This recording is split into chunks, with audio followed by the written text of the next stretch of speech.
Fulfi1, a self-admitted zoo sadist who had a Beast Forum account, which was a bestiality board, and posted on several other forums, soliciting people to have sex with their dogs. He was Gabe's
roommate in Washington Heights. Despite being aware of the Beast Forum account, Gabe was still following him on Twitter as of June 10th, 2021.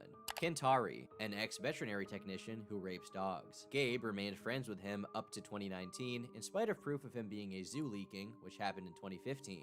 Foxler Nightfire, a zoophile dating a pedophile. He was on trial for sexual misconduct with a minor, and presumably became friends with Gabe sometime around 2009 to 2010, through the game's Second Life. They were still frequently in touch with each other on Telegram as of 2021.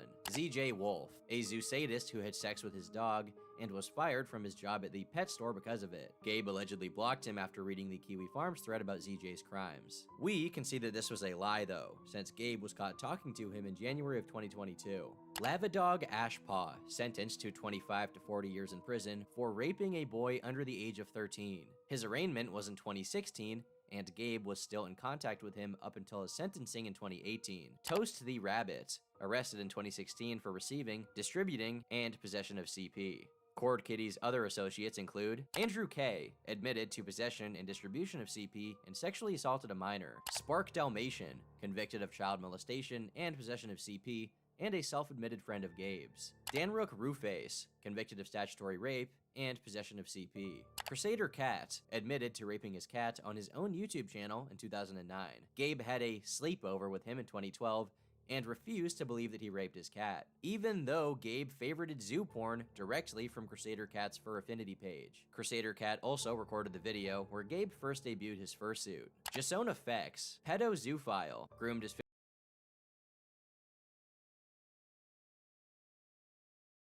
15-year-old girlfriend into performing voice dubs for a porn comic. Gabe allowed him into a private chat group and banned someone else for telling him that he was a creep after he told the person it was okay to fuck kids. Obviously, allowing someone to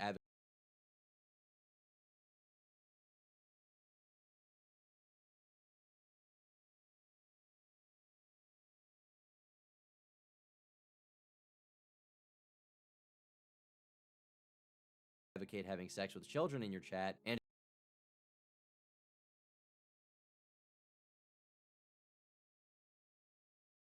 then banning people for being rude when they call them out is horrific. RC Fox, arrested for possession and distribution of over 50 pieces of illegal materials. He committed suicide in March 2018 after accepting a plea deal. He appears to have been in contact with Gabe as early as 2015, and Gabe defended RC and berated people for mocking his suicide. Glowfox. You may remember this name from the Zoo Sadist leaks, which were leaks of a Zoo Sadism Telegram chat which many furries were a part of. He was exposed for potentially raping an 11-year-old boy when he was 18 and violently orally raping his dogs. He wanted to attend underage sex parties hosted by Snake Thing, the owner of the chat, and he traded various photos and videos of bestiality back and forth with Snake Thing. He was invited into Gabe's private Telegram group in August of 2021, but Gabe claims that he didn't know. I guess he didn't know about any of the other people I just mentioned either, including his roommate. One of the defenses Cord Kitty had used before trying to take his son to the Baby Fur meetup was that none of his friends had been convicted of a crime, but this is just blatantly false, which we can see with all of the people we just went over. Lavadog Ashpaw, Spark Dalmatian, Danrook Roofface, Toast the Rabbit, RC Fox, Foxler Nightfire, all of these sick freaks have been documented having cub art on their Fur Affinity or Ink Bunny pages. There's a couple more degenerates that Cord Kitty had a special connection to, which brings us to Rainforest 2015. You may have heard about this convention before from the Internet Historian video about it, which details the incredible amount of damage its attendees inflicted upon the hotel venue, including the baby furs that left diapers everywhere. And this guy, who seems to have, to use the proper terminology, messed in his diaper, just living his best life. Anyhow, Cord Kitty put together some skits at Rainforest 2015, and he invited a fursuiter named Growly in 2 of said skits. In this video, Growly is the one guiding the people to his chair, and in this one, it's just him and Gabriel's ex-wife Bun Bun on stage. Growly is a twice-convicted pedophile that has been in the community since 1999. His first conviction was in 2001 when he and his boyfriend, another furry by the name of Steelheart Burren, raped a 14-year-old multiple times over the course of 3 months. In 2009, he also tried soliciting a minor for nudes on Fur Affinity. He has been banned from multiple conventions because of all of this, but none of that bothered Gabriel, apparently, who claims he kept Growly around to use his audio equipment for Deborah's music. In a moment of brilliance, Gabe also tried to share a room between himself, his wife, his infant son, and, of course, Growly at Califer 2017. Then, later on in 2019, surprising absolutely no one, Growly was charged with possession of CP, and it was only at that point that Gabe ceased being friends with him. It's unclear whether he did this on principle, or if he just wanted to improve his image for the sake of the custody battle. Oh, and it's worth mentioning that both Growly and his pedo boyfriend Steelheart also were big fans of cub artwork. Coincidentally, I'm sure. Another character that Cord Kitty was particularly involved with was Caillou Furret, or Nick, a pedophile zoosadist artist. The two met each other in 2009 on Pounce.org,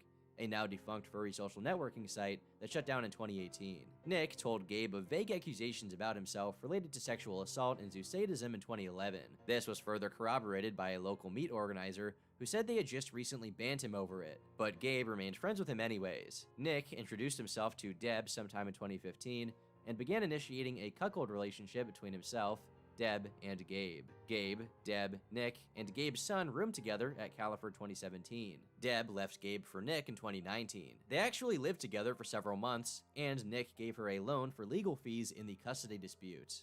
There's no way I can really close this section off other than remark about how disturbing it is to know that all of these convicted sex offenders, pedophiles, zoophiles, and zoo sadists were regularly attending fur cons and getting away with it. Truly disturbing.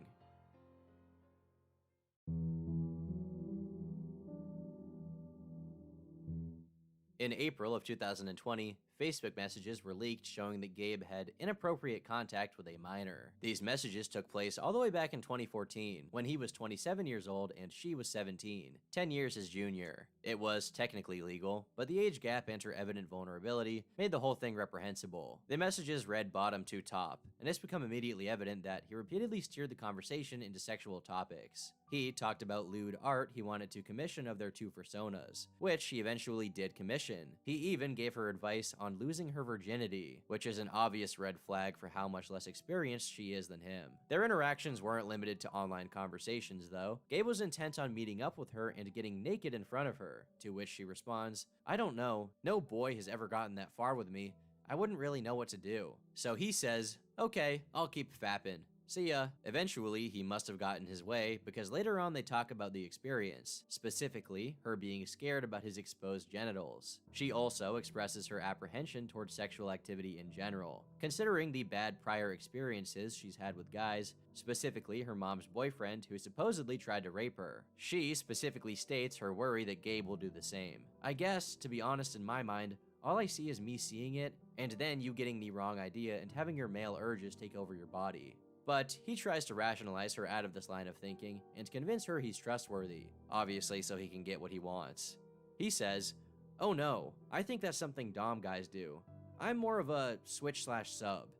And if that happened, you should kick me in the balls and then run away and never return, right? If any guy or anyone tries to rape you, kick them in the balls, poke their eyeballs, and run, run, run." She responds, yeah, you're right, but still, I have this feeling inside me that run, run, run. She responds, yeah, you're right, but still, I have this feeling inside me that something bad will happen to me at your house today, and as much as I try, I can't shake the feeling. She was even having nightmares about sex, but of course he keeps trying to coerce her. Well, the good news is I'm giving you 100% control over what you want me to show. You can say, no, keep it in there, and I will. Or you can say, okay, I'll see it, and I'll be like, okay. The fact that he's using such infantile language to discuss such a mature topic and situation just screams grooming, and calls attention to the clear fact that the person he's trying to engage in sexual behavior with is not ready for it. This is another one of those things that he tried, in vain, to defend himself for on Kiwi Farms. My entire life, I believed the don't have sex with people more than a 10-year age gap difference, and that's all. It's one of those subjects literally no one has ever talked to me about. I hadn't seen any posts about it. Simply put, a local furry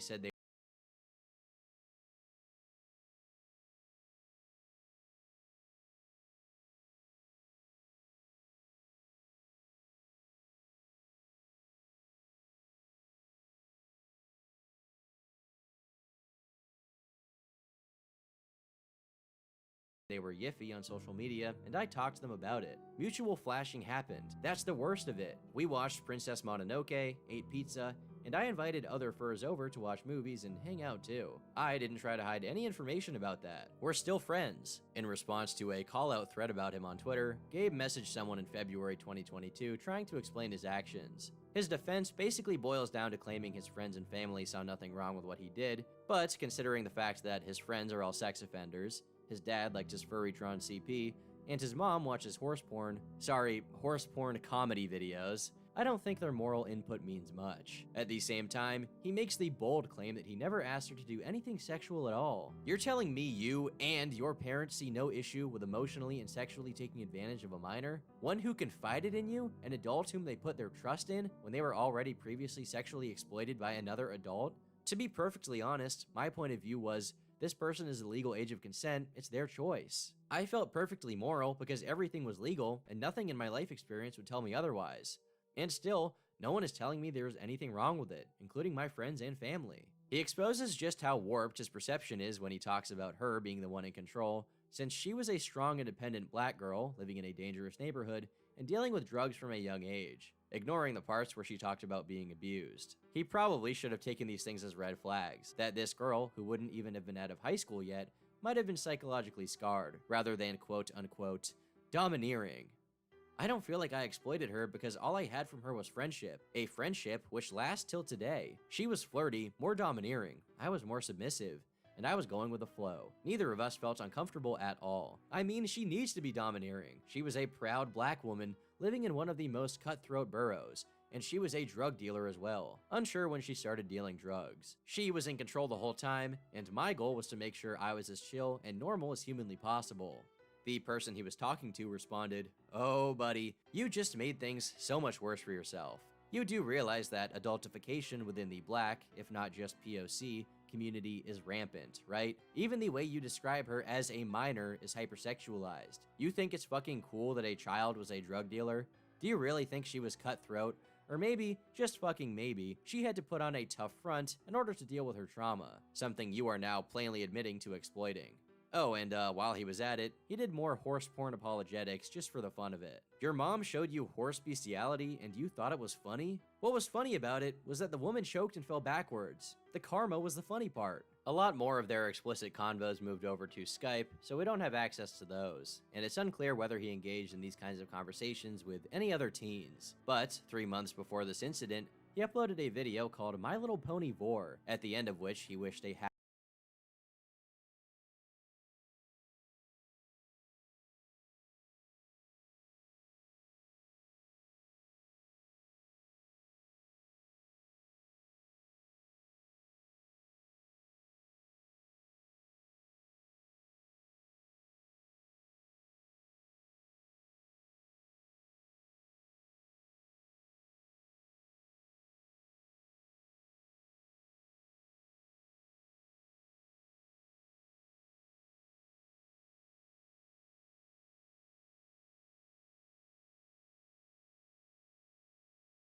happy 18th birthday to someone named Shade, which meant he had to be interacting with at least one other minor. Some others on Twitter claim to have interacted with Cord Kitty while they were minors, but we don't have much evidence beyond that. OMFG, Cord Kitty. This is bringing back old memories of YouTube in 2016. He used to talk with me on there when I was 12 or something. He didn't say anything sus from my experience, but it's still hella weird now that I look back at it, how he would constantly message me. Lol. Cord used to chat with me on Facebook back when I joined the fandom at 16/17 years of age, and he just came off as a creep. This unhinged madman just couldn't keep himself from ranting and raving, in the process writing some simply astounding texts. Since none of you have any familiarity with the meaning of the word pedophile, let me teach you. Pedophile, less than 11. Hebophile, 11 to 14. Ephebophile, 15 to 16. Teleophile, 17 or older. Please educate yourself if you can. I'm a teleophile. There. Now you've learned the definition of pedophile. Now you'll start using it correctly, right? Huh, I doubt it. Also, let me teach you the definition of the word grooming, since none of you are using it correctly. According to the Cambridge Dictionary, grooming is the criminal activity of becoming friends with a child, especially over the internet, in order to persuade the child to have a sexual relationship. So, according to the Cambridge Dictionary and the Scientific American, all of you aren't using the English language correctly. How sad. Hopefully you'll learn someday, unless you're just purposefully misusing it for the lulz, which I'm fairly certain of. With this level of rhetoric, I'm surprised the man hasn't been recruited as a Reddit mod yet. Hey guys, I fact-checked your claim that I'm a pedophile, and actually, Snopes says it's bogus. Turns out I'm a teleophile. That is, if my son doesn't count. In April 2022, he went on a podcast to be questioned on various things, chief among them being what he thinks the age of consent should be, considering this incident. But he has quite an interesting response to what should be a straightforward question. You kind of dodged the question. Yeah, you dodged it. Give me an age, 1 through 18. I'll just say I don't care. I have no opinion. You don't? I don't care. I don't care. You don't care. You're favoriting zoophile porn. You're losing your children in custody battle. You're a fucking winner in my book. First, he says he thinks the laws are just fine the way they are, and implies that his answer is 18. But considering he violated that barrier himself, it doesn't seem he's being quite honest. And when he's asked to give a specific age, he reverts to saying he doesn't care. Really? You don't care what age someone is considered to be able to consent? What if the age of consent was 3? Would you care then? He went on Twitter to try to clarify, but only ended up making things look worse for himself. I care very deeply about people following the law, including age of consent laws. What I was saying was, I genuinely don't have any opinions about what age the US government chooses in their legislation. I don't care if they raise or lower it. I have zero opinions on it. Again, I ask, what if they got rid of age of consent altogether? Would you have an opinion then? Obviously, he does have an opinion. He just wants to conceal what it actually is. He messaged the podcast host on Discord to express his displeasure with the flack he was getting. I have zero control over the fact that 1,000+ lies are spread by insecure people. That has been, is, and will be the source of my life problems. Gullible people are murdering Ukrainians right now. They executed Jews during the Holocaust. And right now, they are trying to stop me from making more contributions to the furry fandom. They will lose, just like your associates will lose. If I needed to change, then my life would not have the success that it has. Like my favorite actor, Johnny Depp, the problems are external and not internal. And I've chosen to take a stronger effort to not validate my external problems with a response. Good night. Somehow, he managed to compare people hating him for his take on age of consent to Holocaust victims, Ukrainians, and Johnny Depp all in the same breath. Now, without any irony or jokes attached, I want to say that these people are real, with real infant children, associating with convicted pedophiles and putting them in danger. Regardless of how much entertainment we can milk out of these lolcows, it becomes a serious problem when it spills out and puts innocent safety in jeopardy. It's bad enough for a kid to have to go through their parents' divorce. It's worse when your parents are demented, zoophilic pedophiles who never cease to expose their insanity online, along with pictures of you on their social media accounts, which will follow you forever. Hopefully, this guy's kids come out as unscathed as possible from this whole ordeal. I've been Turkey Tom, thanks for watching, and until next time, leave me alone.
I look liquor? Yo, your mom just texted you. What did she say? A chong ching ling ping pong pang ling ling. Very funny, Kyle. Let me see that. What? Yo, that's not. Look at that. Ooh, wee. What? You see that booty? I did not. Oh man, that's... My eyes are on the road. Okay, mine was on that booty. I love y'all. I'm gonna go up on the look.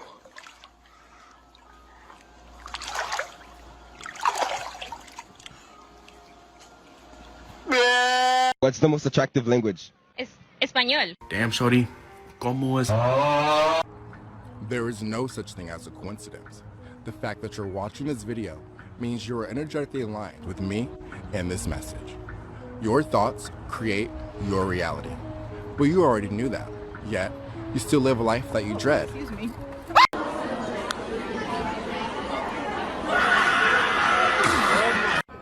They couldn't find any smaller gear for you?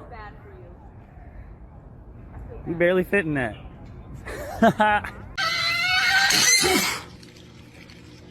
Ta-da! And you should see what else you can do. I am not 200. I am 92. 92 and fine. 92 and fine, baby. Yo, are you serious? Hey. Hey. Hey. If you ever hug me, just expect a little bit of nibbling on your earlobes. Yeah.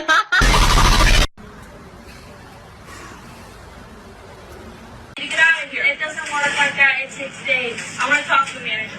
Okay, 1 second. Hi, how can I help you? Mom, what? Mom, you better not put me on no Facebook, no TikTok, no Dick Dak, no Pussy Crack. Excuse me. Can you please make that ass clap for a toast of strudel? Please. Thanks for my baby. Baby, look, don't my makeup look good with my earrings. Oh shit. I hope that you choke on a piece of concrete and literally go to hell. I will see you in fucking hell, you fucking asshole, you fucking liar, you fucking manipulator, you goddamn wish you would have played your cards right with me, you fucking asshole! Let's buck. Huh? What are you... Oh, God! What the hell?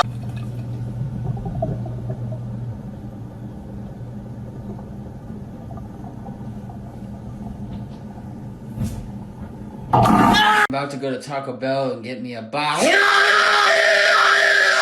Blast.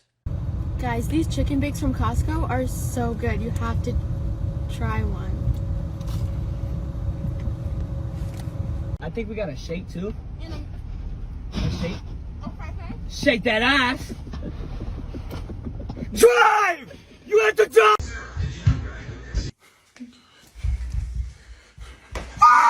Dude, I can't.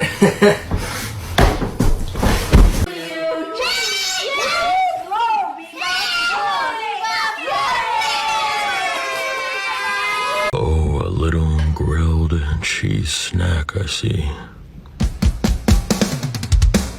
Oh, God! No! Everybody wants to see a picture of how you looked when you're younger. Can I show them?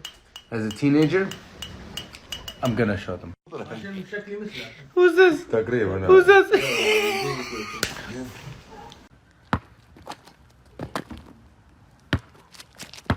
I get toxic. And motherfucker. Fucking look at the camera when I fucking... Like, dude, just because... Don't you ever back talk me, dude. Are you kidding me? You're sitting here with your back to the camera like this. I didn't... Oh, and then you want to dodge it. Hold the fuck up. You want to fucking dodge this shit? I fucking pay your goddamn salary.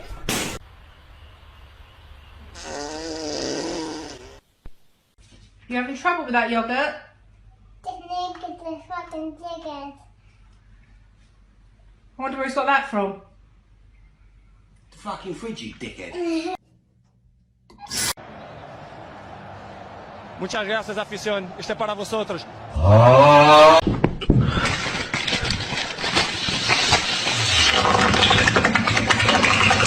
On and working. I changed my shirt and I put a hat on because I wanted to. I'm gonna take a seat. I don't know how this is gonna end. Alright, max level. Oh, crap. In 3, 2, 1. Go on.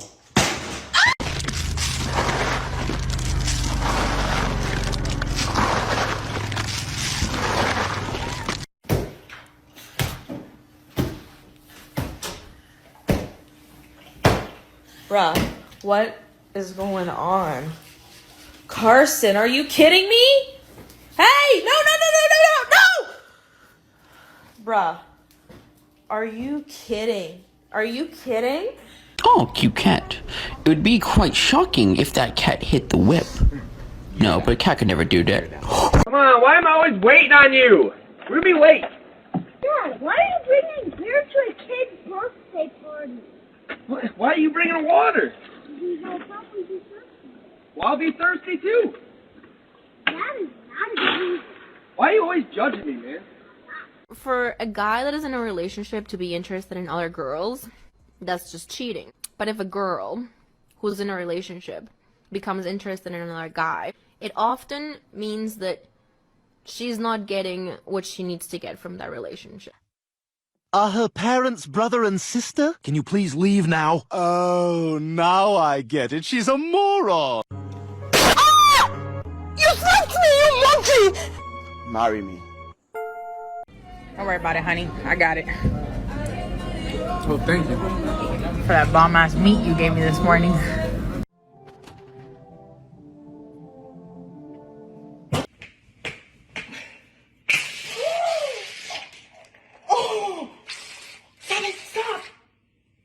What's the most painful thing you've ever been told?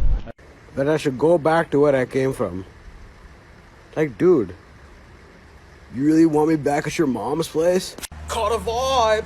Baby, are you coming for me earlier? What the fuck? No. No, look, it's police! Doing this, police! We're just parked.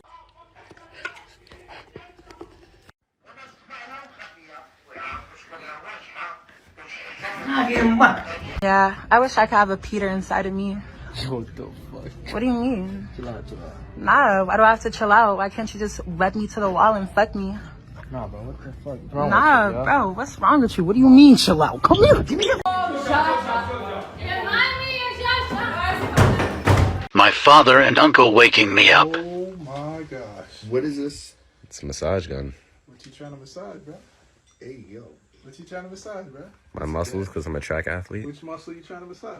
My thighs. Dirty ass bird, man. You got you recorded. Don't touch that part. Don't touch that part. You don't know what he's been doing with it. Dude, holy fucking smokes, dude. My cut is insane. Shout out to my barber, dog.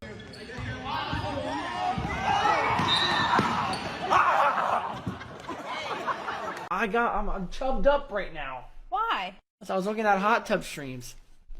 Who chubbed you? Whoa. I need my seatbelt. Whoa. Ready? This is the seatbelt. Look. Whoa. Okay. Alright.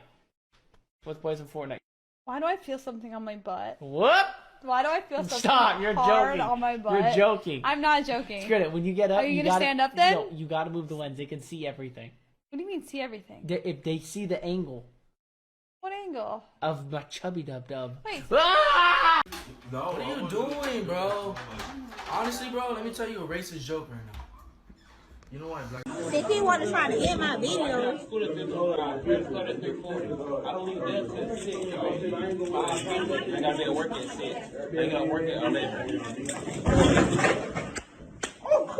Hey, bro, where's your candle at? Oh, it's right there, bro.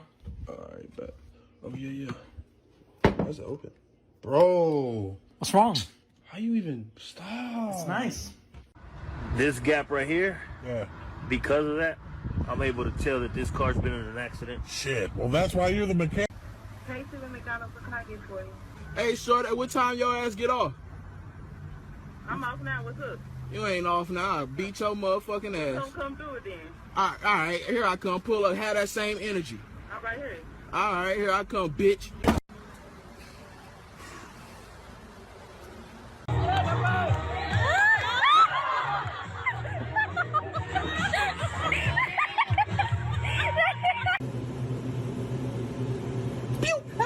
would rather shit in my hands and clap than to go to fucking work.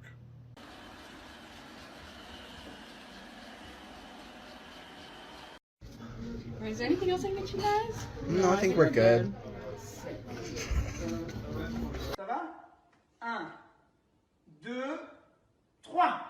What cam do I use? I use this cam. How can I show?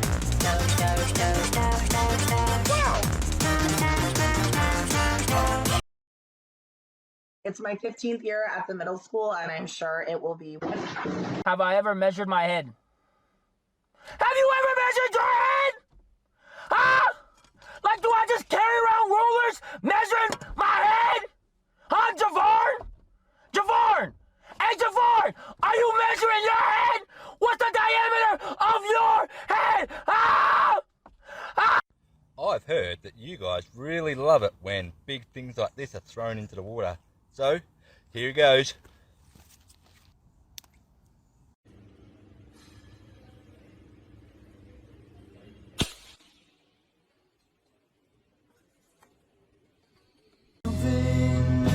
I need an egg. Shoes are your two shoes? Oh my gosh. So good. No, no, no, mama. I like girls, mama.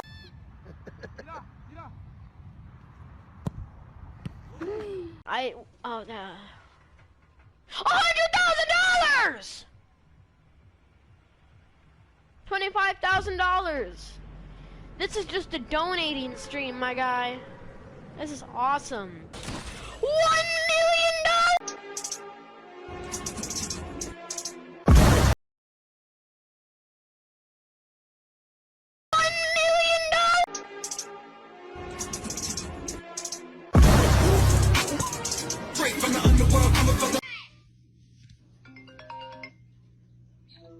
Hey, my baby.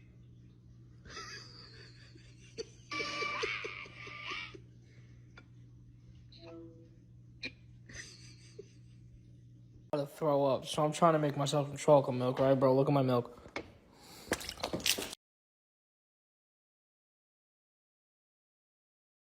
Yo, who the fuck said birds are unreal? Then what the fuck are these, huh? You telling me these aren't real? Alright guys, I'm about to prank my dad by hiding a corn dog in the cabinet, and then we're gonna see his reaction from my secret camera. Here we go. Hang on, guys. I'm getting a snack. I had a crush on me at Burger King because he gave me 3 sauces, and usually they forget my sauce. I think that's like a little way of him saying, yeah, you're cute.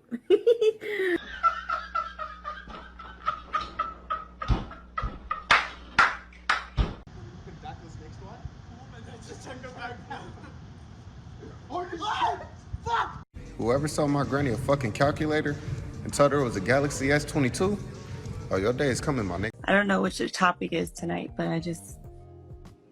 How old are guess. you? How old are you? Guess.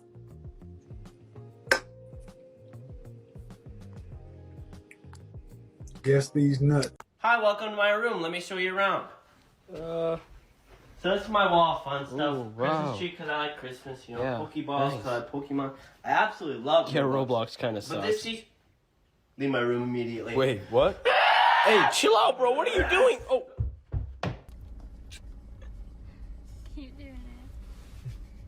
You won't let me go there, yeah? Look. You do what? Look. Oh no, I dropped my glasses. By the way, Pinocchio, there was a cookie missing from the jar. Did you take it by any chance? Yes, Papa Geppetto. I'm sorry. Are you sure you took it? Because, I'd believe you if you said you didn't. No, I took it, Papa. I wouldn't lie to you. You could try. Who knows, you might get away. Ow. Oops. I dropped my pencil. And you promise you're not gonna tell anyone that I blew you for this taxi ride? No, I'm not gonna tell anyone. So just start sucking my penis. Oh my god, bro. Oh, hell no, man. What the fuck, man?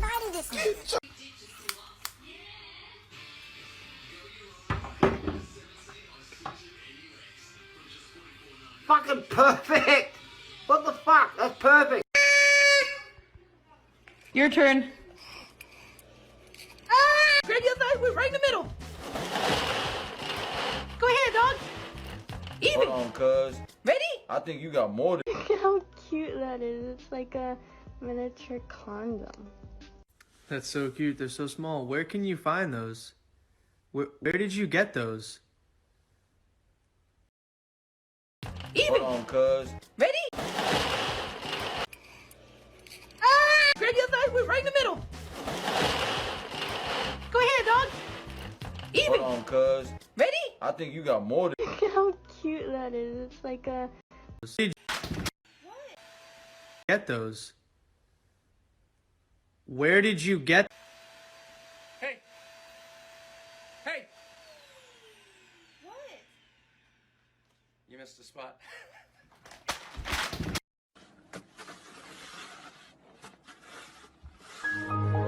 All right, you want your receipt? Oh, what, like I'm gonna return it? All right, have a good day. Some people are so ugly. On a... Yeah, like your fucking dog!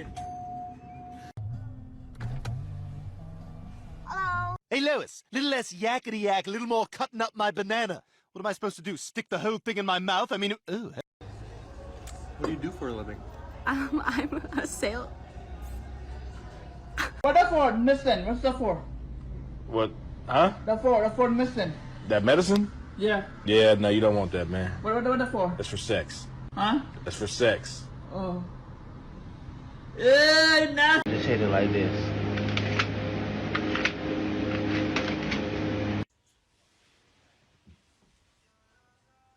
Tired of you deciding how my day is. No more of you deciding my life. No more of you stealing life from me. This is... She wanted to break the skill. All she had to do was fucking use.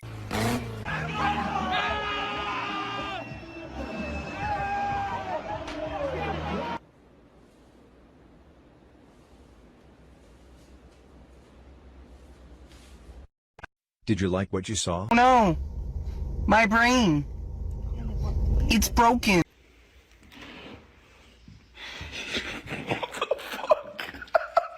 No, they're cheating. Found a word. You found it in your phone. Beaufort. Bonjour à tous, je vais faire l'appel. Timothée. Présent. Christophe. Présent. What the fuck is that? I thought you said you weren't packing a weapon. I don't have a weapon. You don't have a weapon. Then how do you explain that? What's that? That's not a weapon, that's my dick. That's your dick? Are you being a wise guy again? That's your dick? That's my dick, yeah. You better fucking show me because I don't want you carrying a weapon. Let me see if that's not a weapon. So you want me to take my dick out? I want you to prove to me that that's not a weapon because I think that's a weapon, sir. Okay.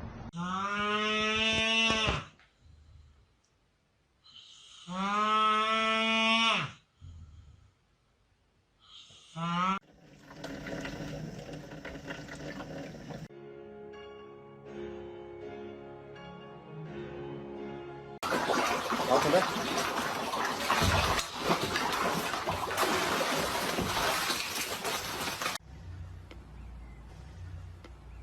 John Wick.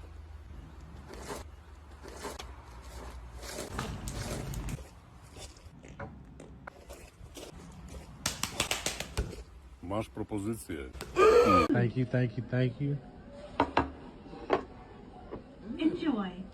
Oh, you enjoy. Call me. 1,000 times better than you, and you guys cannot accept that a girl can just be good at video games. And you guys can keep on hating while I'll continue to make clips like these.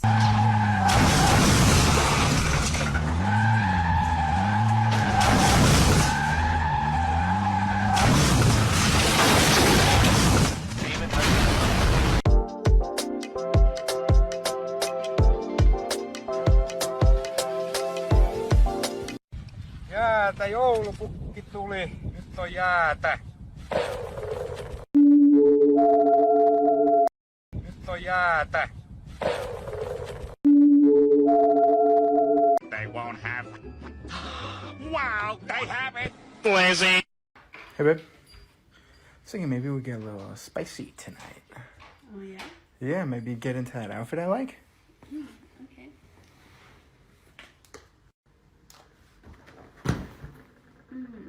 Milk me, daddy. Wrong outfit.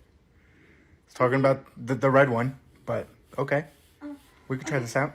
I didn't mean it. Please, don't kill me. All right. It's all. It's cool. It's cool. Just don't hit me no more, bro. It's cool. Chill. Don't kill me. I'm a virgin. Spare my life. I have kids. Wait, how you a virgin to have kids? Why you lying, you son of a?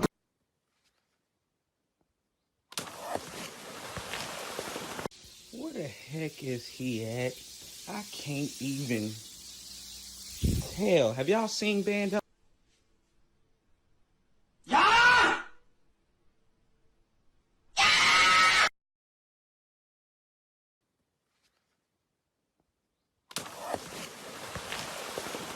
Where the heck is he at? I can't even. Hell, have y'all seen Band Up?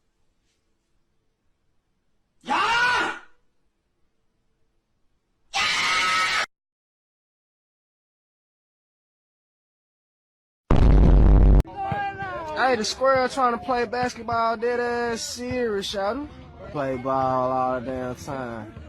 I ain't never, boy. I ain't. Oh, no, that boy air chipmunk. That boy air squirrel. Why do short ass girls be so fucking mean, dude? Like, you are 5'1". I will pick you up, put you on top of the fridge, and I'm not gonna let you come down until you want to act nice to me. I look liquor? 기사라는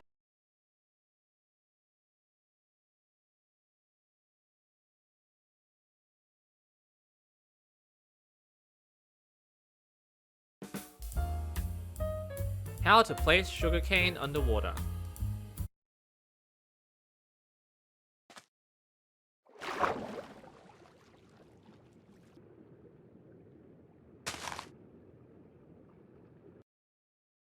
It's so easy. So a lot of you always ask me, Phoenix, how do you always come up with ideas for videos? More appropriately, I should probably say, how do you guys always have ideas for videos? Or even better, when will Mojang stop screwing up, so I won't have to talk about them all the time? Because this blows my mind, how they even mess this up. It's so weird. So clearly this is on Bedrock Edition. I'm going to transfer over this to Java though, once I show you what's happened. So all you have to do to uncover this issue is just click play. You probably don't see it because I never saw this. Oh, look, it's moving now. At Cookie Dookie 145, Steve looks different here. Yeah, Steve looks very different here. He has a different haircut. He's missing a pixel in his hair. There has to be some sort of explanation for this. Like, wouldn't it just be a simple copy-paste? Isn't that all they need to do? Now, I've cross-referenced Alex. Alex is indeed the same, but for some reason, Steve is wrong. So it's right here. The question has to be asked, is that even Steve? What have they done to him? It's like he's aging. He's losing his hairline. Steve is balding. This game's getting old now. Not really. So it's time to fix this. Here's Steve. It's the old skin. Something has to be done with his hairline. So I've got the palette for these two colors. So as long as they match. So that one certainly does match. So if I just go to this one and paste that over there, we can observe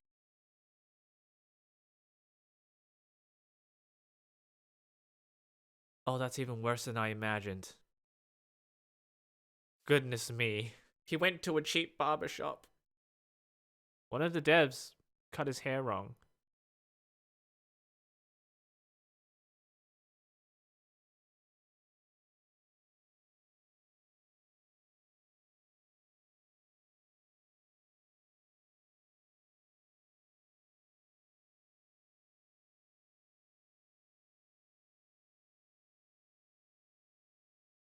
잘 자, 스펀지밥.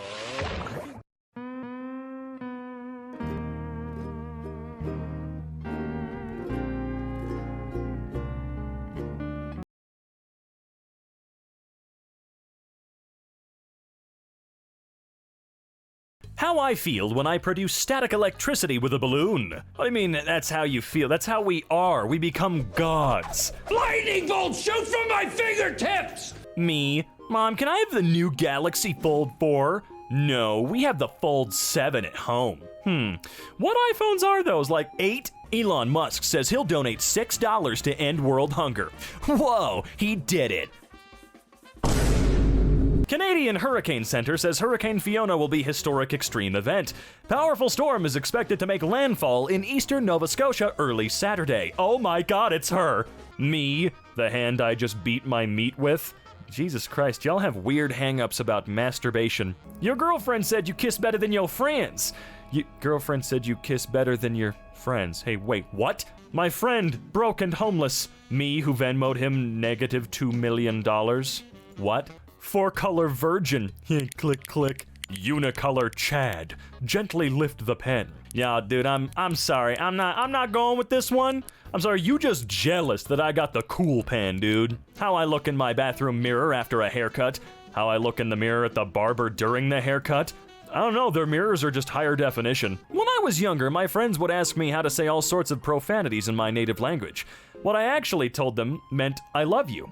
They thought they were insulting each other, but I knew. Saying I love you very aggressively to the homies? For all my Finnish homies out there, minä rakastan sinua. Me deciding if I'm LMFAOing or only LMAOing to the meme my friend just sent me? I'm gonna give it a lolling. Every kid gamer on their mic. Oh, they just don't understand that it can pick up on everything. When you use your mom's credit card to buy an adult website premium, but turns out the card is already in use. I think adults are allowed to like porn. When you die in the morning, damn, it won't deflate even then? Condoms left in Chernobyl 30 years after the nuclear incident, 26th of April, 1986. They're sentient. When you step on a Lego, dude, it's a bad injury, man. That's like, you gotta take that seriously, man. If Lego were rusty, there'd be so many cases of tetanus. It is truly unreal how hot you are. Like, it blows my mind. I am no longer worried about how I text. Most cockroach species aren't good flyers, and what you take as them flying towards you is actually just them being startled and gliding uncontrollably in a certain direction. Oh, that doesn't make them any less scary, but it certainly makes their existence funnier. Mr. Beast video editor after watching over 144,000 minutes of video footage to make a 10-minute video out of it? That's not just Mr. Beast, dude. My name is Earl. You're not Earl. You keep his name out your mouth. Sharks biting 57 people a year. New Yorkers biting 6,700 people a year. Popular song?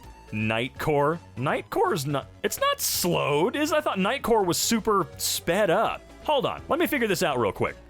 I guess things have changed. Or maybe I'm just stupid and have been calling it the wrong thing this whole time. Incognito mode.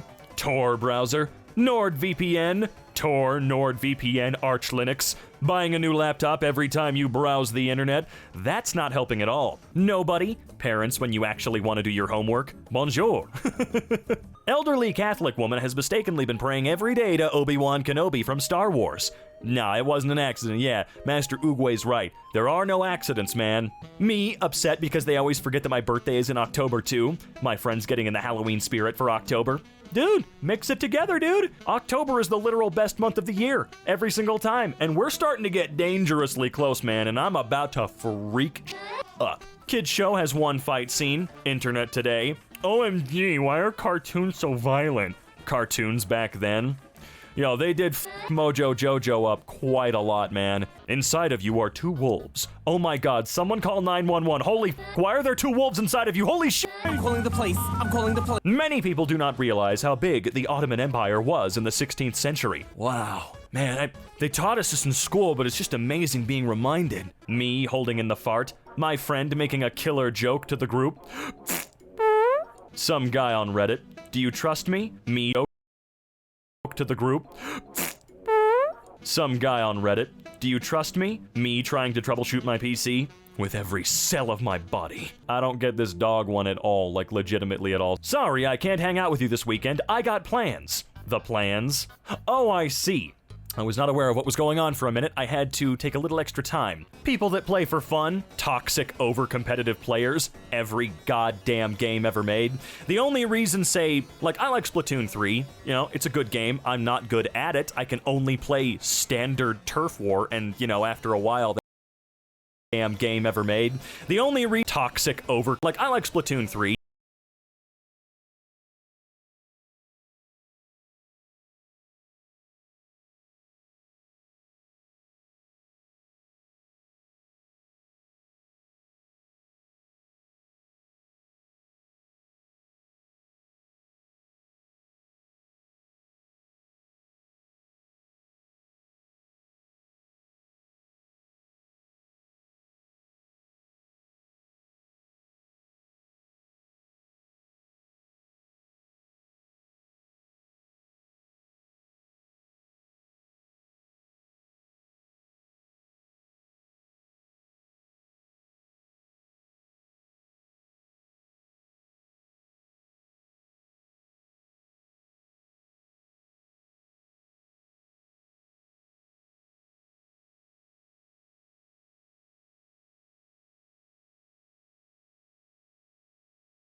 You know, it's a good game. I'm not good at it. I can only play standard turf war, and, you know, after a while that sucks. But, you know, even if people are toxic in that game, I have no idea because there's no chat or voice chat feature, so no one gets to be an asshole. When you gotta take a shit but your significant other is explaining the plot of FNAF, just go take a shit. I'm sure they can pause that. Reading memes in 2022 be like, how am I supposed to enjoy this without any propaganda? Me, 7-year-old, cries in public. My mother, you better stop crying or I'll give you something to cry about. 5-year-old me when it starts raining. Yeah, we were doing that. Unfortunately, I do believe there is a statistic saying that it is no longer safe to drink rainwater anywhere on Earth. When the teacher adds memes to the PowerPoint and no one laughs, why is no one having a good time? I specifically requested it. Anime rivals when you beat them with no effort whatsoever. Welcome home, cheater. Anime rivals. What? That awkward run when a car lets you cross the street? Oh yeah, that's the little white people jog. I do that all the damn time, man. My crush sitting on the toilet, me waiting for her to leave so I can collect a sample. Jesus Christ! Leave me alone! Me, not even dinner first, doc? Doctor doing my colonoscopy. Just don't make the joke. I don't like it anymore. Just stop. When you see an actor you know appear in another TV series, that's even more fun when you go to a TV series that they would have no business being in. Been seeing Bryan Cranston appear in stuff since like the frickin' 80s when he was on Murder, She Wrote. He used to be like a soccer coach or some shit? A teacher? They always start off as something weird. Me calculating the exact amount of cynicism needed to not get hurt every 5 minutes but also not get severe depression. Employees when somebody wants a big-ass order before closing. Pray to your God we don't in your fries. That's a rule. It's a cardinal rule. Ryan Reynolds said it best. Don't with the people that handle your food. Holy Dr. Pepper shoes. Holy Dr. Pepper shoes! I told you we're going to watch Shrek and then you can leave. Why do we keep glorifying horrible, horrible, horrible, horrible, horrible people? We have such sights to show you. I ordered the Cinnabites, not the Cenobites. Sir, this is the waiting room. You can't provide the semen samples in here. Y'all be eating them hot glizzies with the foreskin still on, or nah? I mean, the foreskins make it easier. This is Stacy. Stacy has 5 income sources. How many prisoners of war is Stacy using as slave labor? What the hell is going on? I need a drink, hold on. 2 hours later. It's water, leave me alone. When someone steals the last slice of pizza, so you have chosen death. Me. The worst she can say is no. Her. Here we go again. The smoothie my brother made. That does not look like a smoothie. That looks like the thickest milkshake of all time. Me looking for snacks at 2 a.m. 1 half-full bag of shredded cheese. You gotta eat it over the sink like you're a giant rat person, or like you're Germa. You're eating some chicken. You accidentally chomp on a bone. No, it's not bone, it's a tendon. You get that little gross tendony chewy bit. Motherfucker stole my spaghetti. This better be a plotline in the Mario movie. Currency speculators on British pound sterling. I'd buy that for $1. Teacher, the test isn't that confusing. The test? Star Battlestar Galactica Gate Gandalf. Spider-Man. Aries for everybody. Aries for astronomers. Totally. When you calculate that making your family starve saves you $3K a year in fuel and food costs. I'm an engineer. I solve practical problems. Girls with the time machine. I am your granddaughter. Really? Boys with the family starve saves you $3K a year in fuel and food costs. I'm an engineer. I solve practical problems. Girls with the time machine. I am your granddaughter. Really? Boys with the time machine. Mid-September 2022, invest all our money into Firefox stock. Okay, I guess. What? When she's going downtown and you feel a finger heading up Brown Street? Maybe don't ask for it then. 5 p.m. in summer? 5 p.m. in winter? Yeah, I guess. What? 20 Totally. When you calculate that making your family starve saves you $3K a year in fuel and food costs. I'm an engineer. I solve practical problems. Girls with the time machine. I am your granddaughter. Really? Boys with the time machine. Mid-September 2022, invest all our money into Firefox stock. Okay, I guess. What? When she's going downtown and you feel a finger heading up Brown Street? Maybe don't ask for it then. 5 p.m. in summer? 5 p.m. in winter? Yeah, the days are starting to get short again, but the temperature's awesome. Who's winning this fight? You know, normally I'd give it to Steve because, well, he is technically stronger, but I don't know. I think those booty cheeks might be able to crush his head. On my way to get my blood pressure measured and take my meds. Good for you, man. The world is a cruel and unjust place. There's no harmony in the universe. The only constant is suffering. Minutes later, oh my god, thighs. Those who don't know, those who know. Oh, I know. Oh, I frickin' know. Thanks for bringing that memory back to the forefront of my damn mind. TikTokers, when they hear a song about corn for the... Is there a corn trend on TikTok? I don't use it that much. I think I've done it a few times. I have a TikTok account with a couple things on there, but I don't use it. After I took my exam, I learned something today. And now to forget it, gone. Holy boys, look at that. I used to have a ton of those as a kid. I honestly thought they stopped making those. Damn! Bro, I have diabetes type 1. I'm so sorry. My pants a lot. Chronic urge to defecate. I'm sorry, there are some things that cannot be made better by making them more verbose. You don't use public urinals when others are around because you're embarrassed. I don't use them because I don't want to embarrass others. We're not the same. Look, my problem with urinals, especially in a busy bathroom, is when people have to stand behind you and stare at you while you piss. Sure, they're probably not actually staring at you while you piss, but I certainly feel stares right on me, man. Makes me a little fucking uncomfortable, especially when the urinals have no dividers and are half an inch to each other. I don't want to brush shoulders with a dude while my dick's out in a public setting. I'm peeing. This is not the right time. You're begging for her time. I'm wasting it. We're not the same. Zodiac signs. What's your favorite Popcorners flavor? I don't know. I've never had any of them.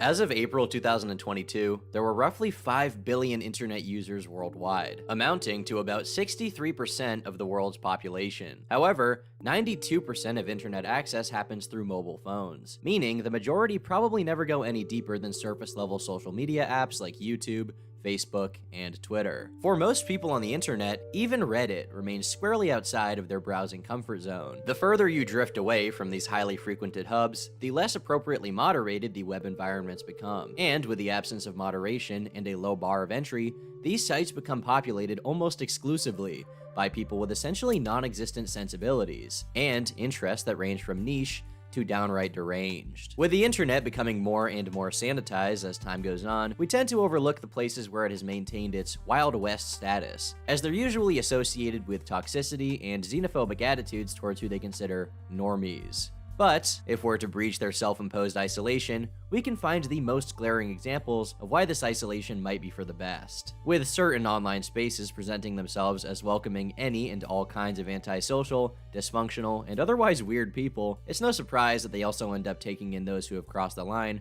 from being regular outcasts to actual criminals. Case in point, today, we'll be going over the criminals associated with the most antagonized forum on the internet.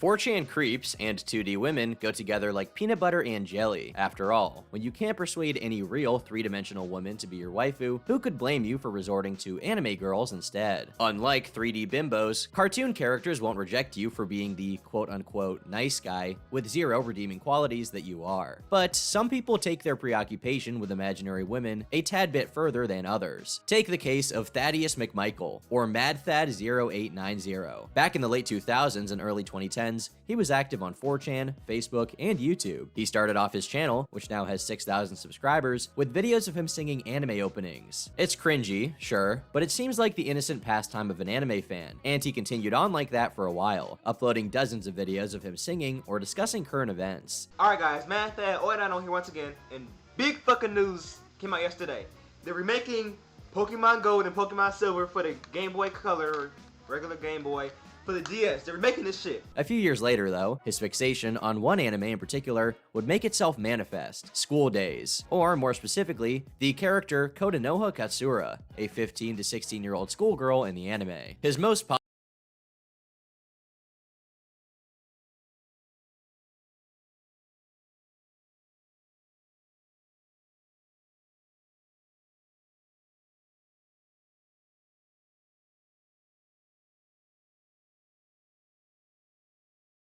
popular videos, having hundreds of thousands of views, are the ones where he displays his love for this character, such as Happy Birthday to My Waifu, where he sings her happy birthday. Happy birthday,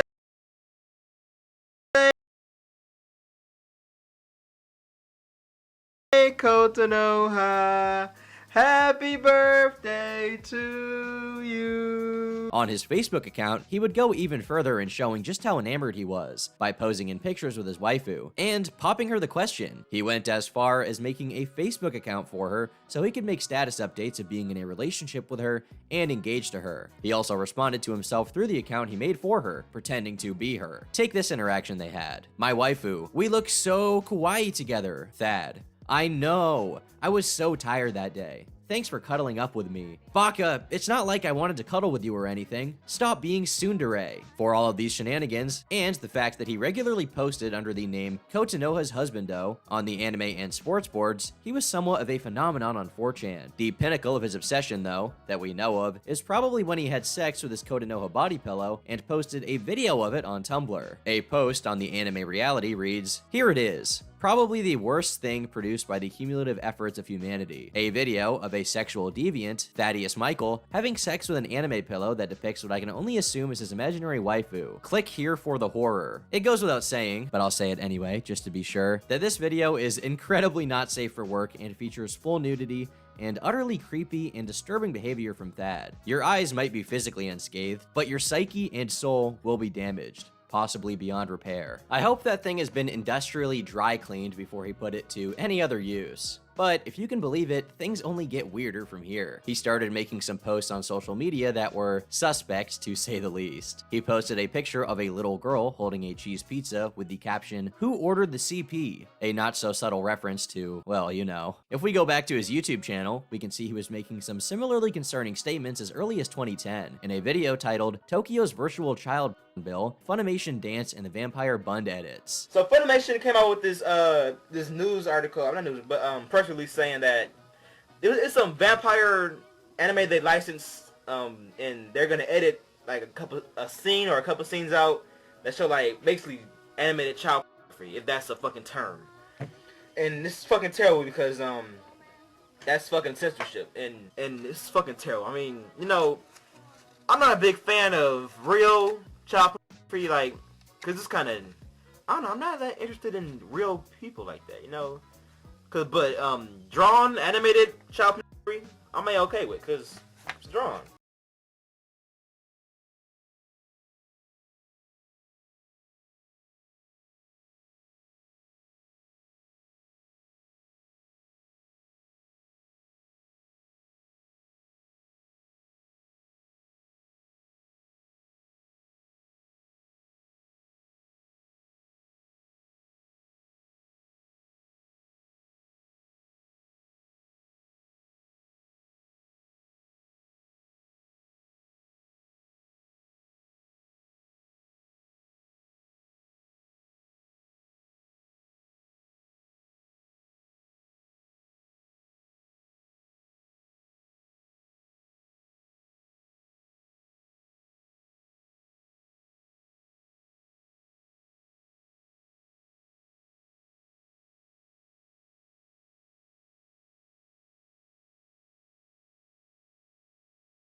Cause real people aren't that sexy to me when it comes to that kind of shit.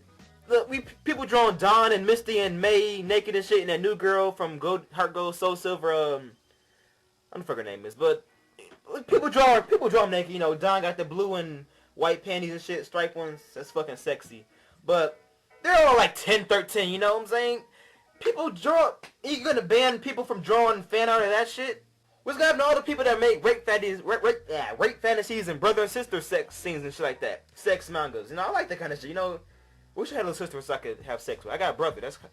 He's a faggot, so I can't really have sex with him.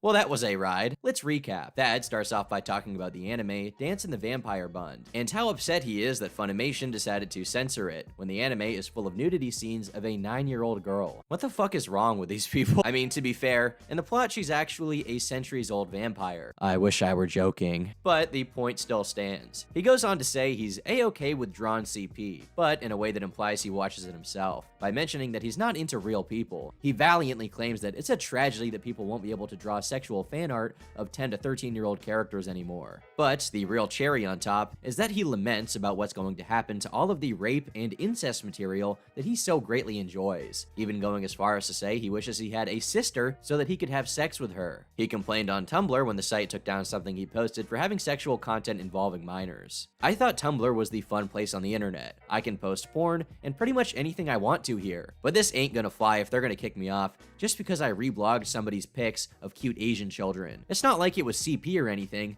This site isn't as fun as I thought it was going to be. Is there any place on the internet where a p***o can be himself without being hated on? Maybe I should start up my own file social networking site where there will be no mods and my kind of people can finally express themselves freely without being ridiculed. You guys keep a lookout for network.com coming soon. But Thad didn't get into truly hot water until he made a series of incriminating Facebook posts that resulted in his house being raided by the FBI. The affidavit from the investigation provides details. On June 24th, 2011, the Detroit, Michigan division of the FBI was contacted concerning an individual on the social networking site Facebook who was actively discussing CP and methods for downloading CP from the internet. The Facebook user ID provided was MadThad08. It goes on to detail what exactly was said that was egregious enough to get the FBI on his case. In response to the statement, "Stop downloading all that CP, Thad, you're just asking for it," being posted by another user on McMichael's Facebook page, McMichael wrote, "Will, tell 7-year-old girls to stop sucking Baba Booey. So sexy."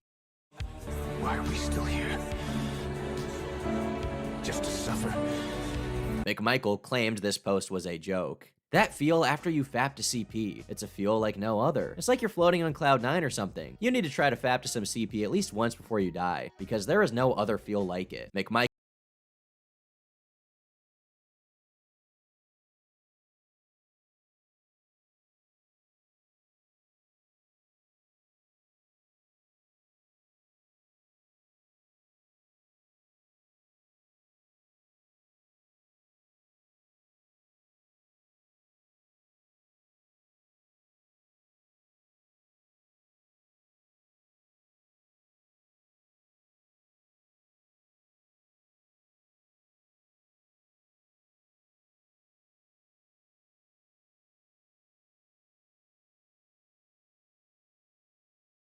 McMichael claimed this post was a joke. All CP isn't rape. Sometimes the kids want it. Most of the time they need it. McMichael also claimed that this post was a joke. So just how many times is he gonna use that excuse? I can fap to the same CP video for weeks because it's so fucking hot. McMichael claimed this post was a joke. Who's the girl that wanted to see the retard guy get beat off by a nurse? Well, here it is if you still want to see it. Link to the video. For disabled people, sexuality is necessary. Also, it's CP. It's a nurse jacking off a 10-year-old boy. Not just any 10-year-old boy, a retard 10-year-old boy.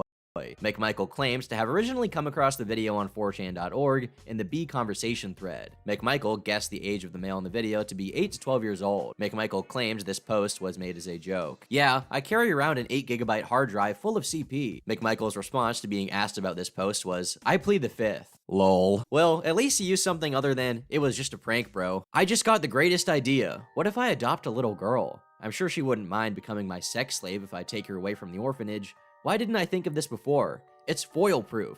Now I just gotta locate the Michigan Adoption Agency tomorrow, and my plan will be put into motion. Soon, I'll have my very own Lolly, and she'll have nowhere to run. Bwah, ha ha ha ha ha. Blah, ha ha ha ha ha. McMichael claimed that this post was a joke, and he couldn't possibly actually adopt a little girl anyway. Why did he have to write about his plan to acquire a child sex slave like he was Dr. Doofenshmirtz trying to blow up the tri-state area? Unsurprisingly, all of these oddly specific and not remotely comedic comments Thad made that he claimed were just jokes were very real. He did indeed have an 8GB flash drive with heaps of illegal material on it, as the records show. During his interview, numerous images and videos of real children engaged in sexually explicit conduct were located in the following directories. So he named his CP folder Don't Click. A genius move, I must say. One would have assumed that the FBI would come across that folder and just not click it. As of this date, we found approximately 300 to 350 images and videos of CP among McMichael's electronic media seized during the execution of the Southfield search warrant. Material found in the directory /things/don'tclick/cp/cp included images of t-shirt designs featuring images of CP. The images also showed an internet address of shirtmockup.com. CP t-shirts?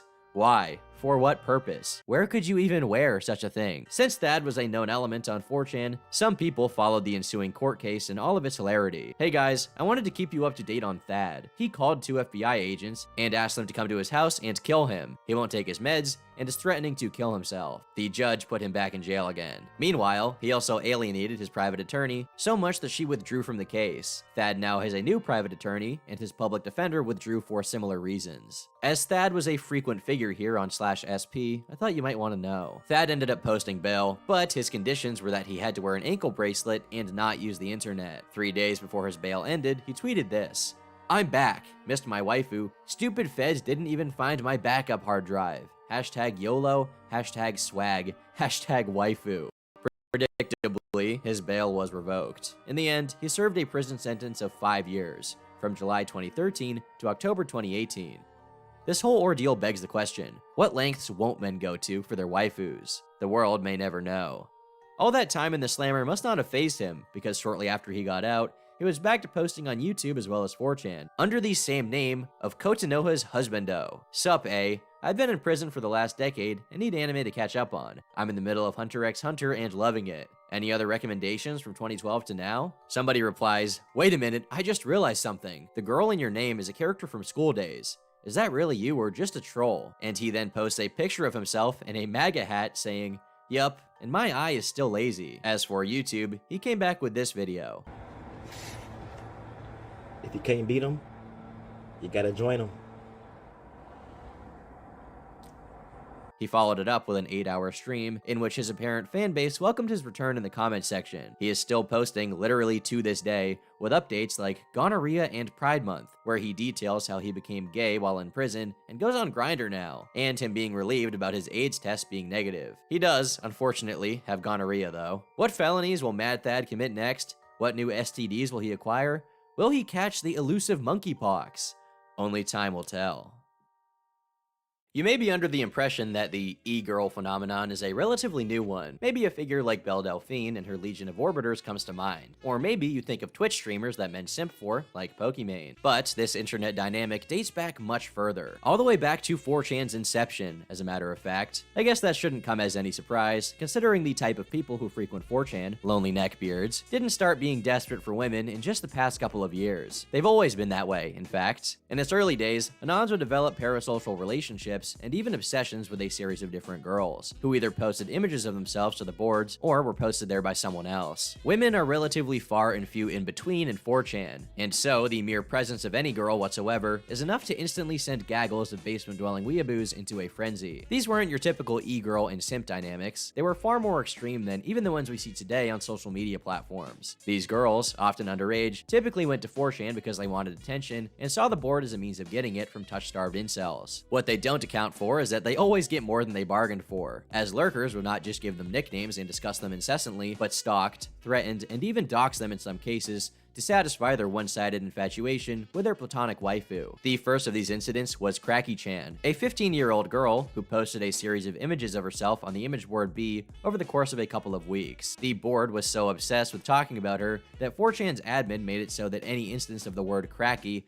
would be changed to another random word ending in CKY. She inevitably laid low due to all the unwanted attention and creepy behavior coming from Anons. and her fanboys only got all the more desperate. I'll never forgive you assholes for chasing that adorable girl away. You are all horrible, disgusting people, and I hope there's a God and he makes you suffer in hell. I'll never again be able to fall asleep without thinking of her warm, cute, smiling face. You have ruined my life completely. All I do all day now is think stuff up to post about her on Troll Talk to get people to talk with me about her, because that's all that's left. I am going mad, and I hope you're happy with what you've done. If I ever see someone mention 4chan in real life, I'll fucking beat him to death with my belt. Eventually, I should be able to kill all those responsible for this. Yeah, pretty angry to say the least. But this whole ordeal was child's play compared to some other of the Chan girl cases. In 2006, a girl who came to be dubbed Lolly Chan was just 12 years old when she started posting pictures of herself on B. The images she posted to the board were innocent enough, such as one with "Sup B" written on her hand like Cracky Chan. Predictably, the board became infatuated with her. She was interviewed by Jezebel much later on and details the experience. After Lolly had garnered Chan status, she says, the attention became addictive. She had her own board on ChanChan, a sub-forum that gathered pictures of cam girls. It's now called Chan Sluts, where she gained a large fan base. She'd also chat with hundreds of men per day via AIM. Even after she was caught by her parents, she posted a picture of herself wearing her school insignia, and a woman who frequented 4chan called her school and alerted the principal of her online behavior. She continued to go on the board covertly, uploading photos when her family was away. Surprising not that many people, it proved extremely easy to source a consumer base of pedophiles from B, though it should be mentioned that at least some people tried to band together to get her board shut down. There's an image board called LollyChan, which features an alleged 13-year-old girl from South Florida who goes by the online handle of the same name, LollyChan. On this board, she posts pictures of herself, clothed so far. Pedophiles, sexual deviants, and all kinds of unsavory people flock there to interact with her. I don't know if she's a cop, or if it's an older brother doing this, or who knows. But I do know that it's disturbing. It's gotten a lot tamer recently because she claims she's waiting for a new camera and hasn't been taking new photos. But it used to be ridiculous. Guys were posting pictures of their cocks, begging for her contact information, and generally acting a fool. I fear when it gets popular again, it can all blow up. She thinks she's smarter than the average kid, and her pedo teasing is all a gag. She loves getting attention from much older guys with all sorts of ideas in their heads. Her fans, as she refers to them. I wonder how many parole violations are going on there. I'm not a lawyer, and I'm not sure what's legal, but this must end immediately. This opinion clearly was not the dominant one at the time, though. Not on 4chan, at least, because the show went on. All this attention she was getting was obviously coming from the wrong sorts of people. Predators. After all, who else would be so preoccupied with such a young girl? As a result, they repeatedly tried, and eventually succeeded, at exploiting her. When she was 14, Lolly had her first online boyfriend. He was 30. She dumped him after 8 months, after seeing a photo of him and realizing he was a fat, nerdy guy, as Conti puts it. Her second online boyfriend, who went by George Peard, claims to be her age, but definitely seems like he was an older man with pedophilic fantasies. He kept asking for photos of her in pigtails,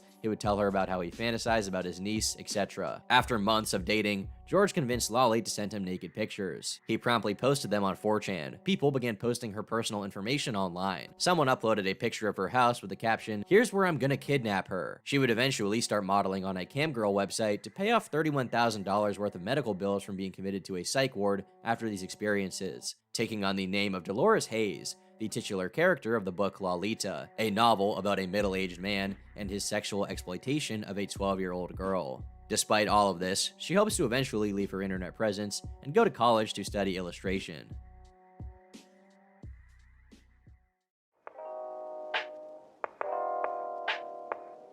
Let's admit it, everyone likes to participate in a little trolling from time to time, whether it's baiting people, spreading misinformation, or if you're really bold, saying the gamer word. Jeez, oh my god, what the f— But everyone has different ways of showing their mischievous side, and for some, their idea of trolling is having a child pornography collection. Don't believe me? Take the case of Grant Lindsay Thiel, an Australian man who was apparently an avid member of the Pokemon Go community while it was still alive and well. This hardcore gamer admitted to CP charges after a coworker found out about his animated CP collection and called the cops. But rest assured, he wasn't up to anything weird, and was actually surprised to find out possessing such materials was illegal. He didn't download CP to do anything depraved with it, he was just using it to stir the pot, if you will, on 4chan. It was just to get people mad and start trouble. I gotta applaud this guy for thinking outside of the box. Who would have thought that people freak out when you show them child porn? Gotta add that one to my trolling arsenal for when I want to bait someone. Unfortunately for him, the court did not see it the same way, as Thiel had to register as a sex offender after pleading guilty. And rightfully so, obviously.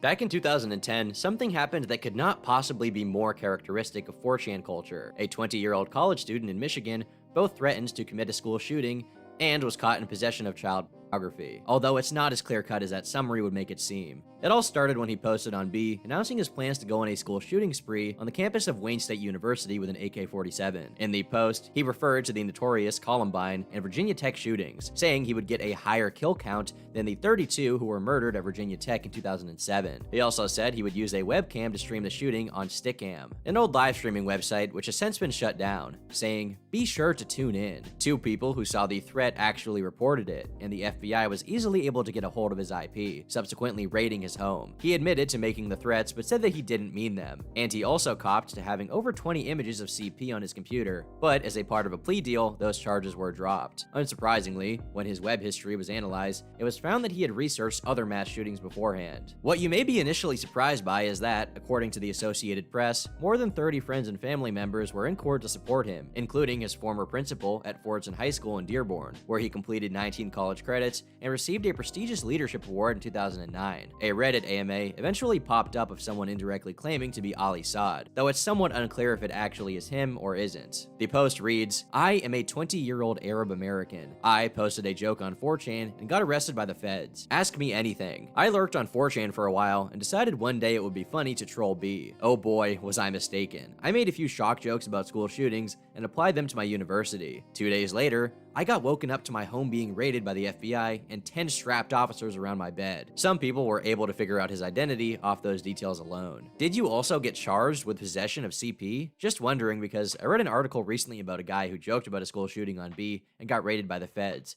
who then found CP on his computer, and I think he was an Arab American. Anyway, I feel sorry for you, but at the same time, why, man? Why? I've been a 4chan poster since I was 14, and I always knew never to do anything like that. Did you think no one would care? Or did you just not know at the time how easy it is for law enforcement to track you down? How bad was the CP that you were charged for? How long are you a sex offender for? What punishment did you get? How come you're allowed on the internet so soon after being charged with possession? OP responded, "The child porn charge was dropped because after they mined my computer's memory, the feds found the pictures were never actually opened, and that they were accidentally downloaded in a bulk file off of 4chan. Like I said, I lurked for a while, and then thought it would be funny. I also had to learn the hard way how little anonymity there actually is on the internet." If there's 2 things that simply don't go together, it's children and the internet. Just on the surface, kids on TikTok are already exposed to a plethora of content that they should definitely not be seeing. There was also a big problem on YouTube.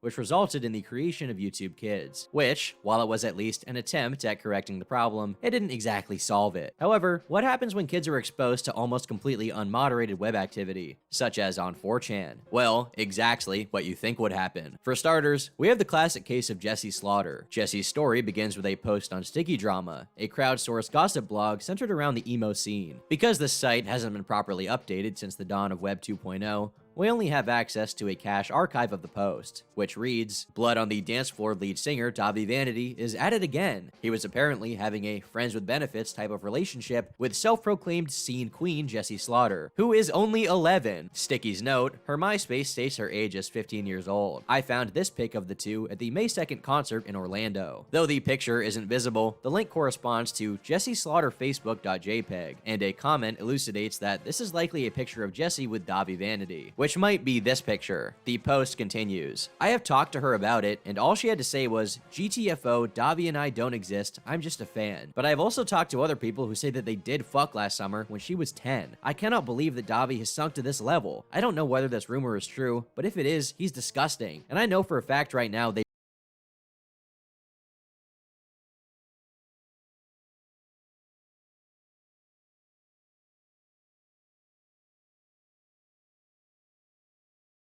barely talk. I lurked her Twitter and Facebook and YouTube a little bit, and she is annoying. If Davi were a pedophile, why would he pick her? Other than the fact she's a slut. She's a lolcow, fail at life, and so is he. Just look at her MySpace. Cupcakes? Really? Of all things to put on your layout, she puts rainbow cupcakes? They make me sick. And oh wow, she has Davi Vanity as her hero. Fail at life much? But she is sick and so is he. Avoid both of them at all costs. Due to the misspellings and the kind of infantile phrasing used in this post, and given that the blog was crowdsourced, the majority of the comments were picking up on it and accusing it of being a self-post, meaning they thought Jessie herself was trying to get attention by making up a story about how Davi Vanity, real name Jesus David Torres, vocalist of the emo band Blood on the Dance Floor, was a pedophile. This is just a post to brag about having a pic with a shitty internet celebrity. Fuck off. She doesn't look 11. I'm also sure she posted this herself. I have never heard of her.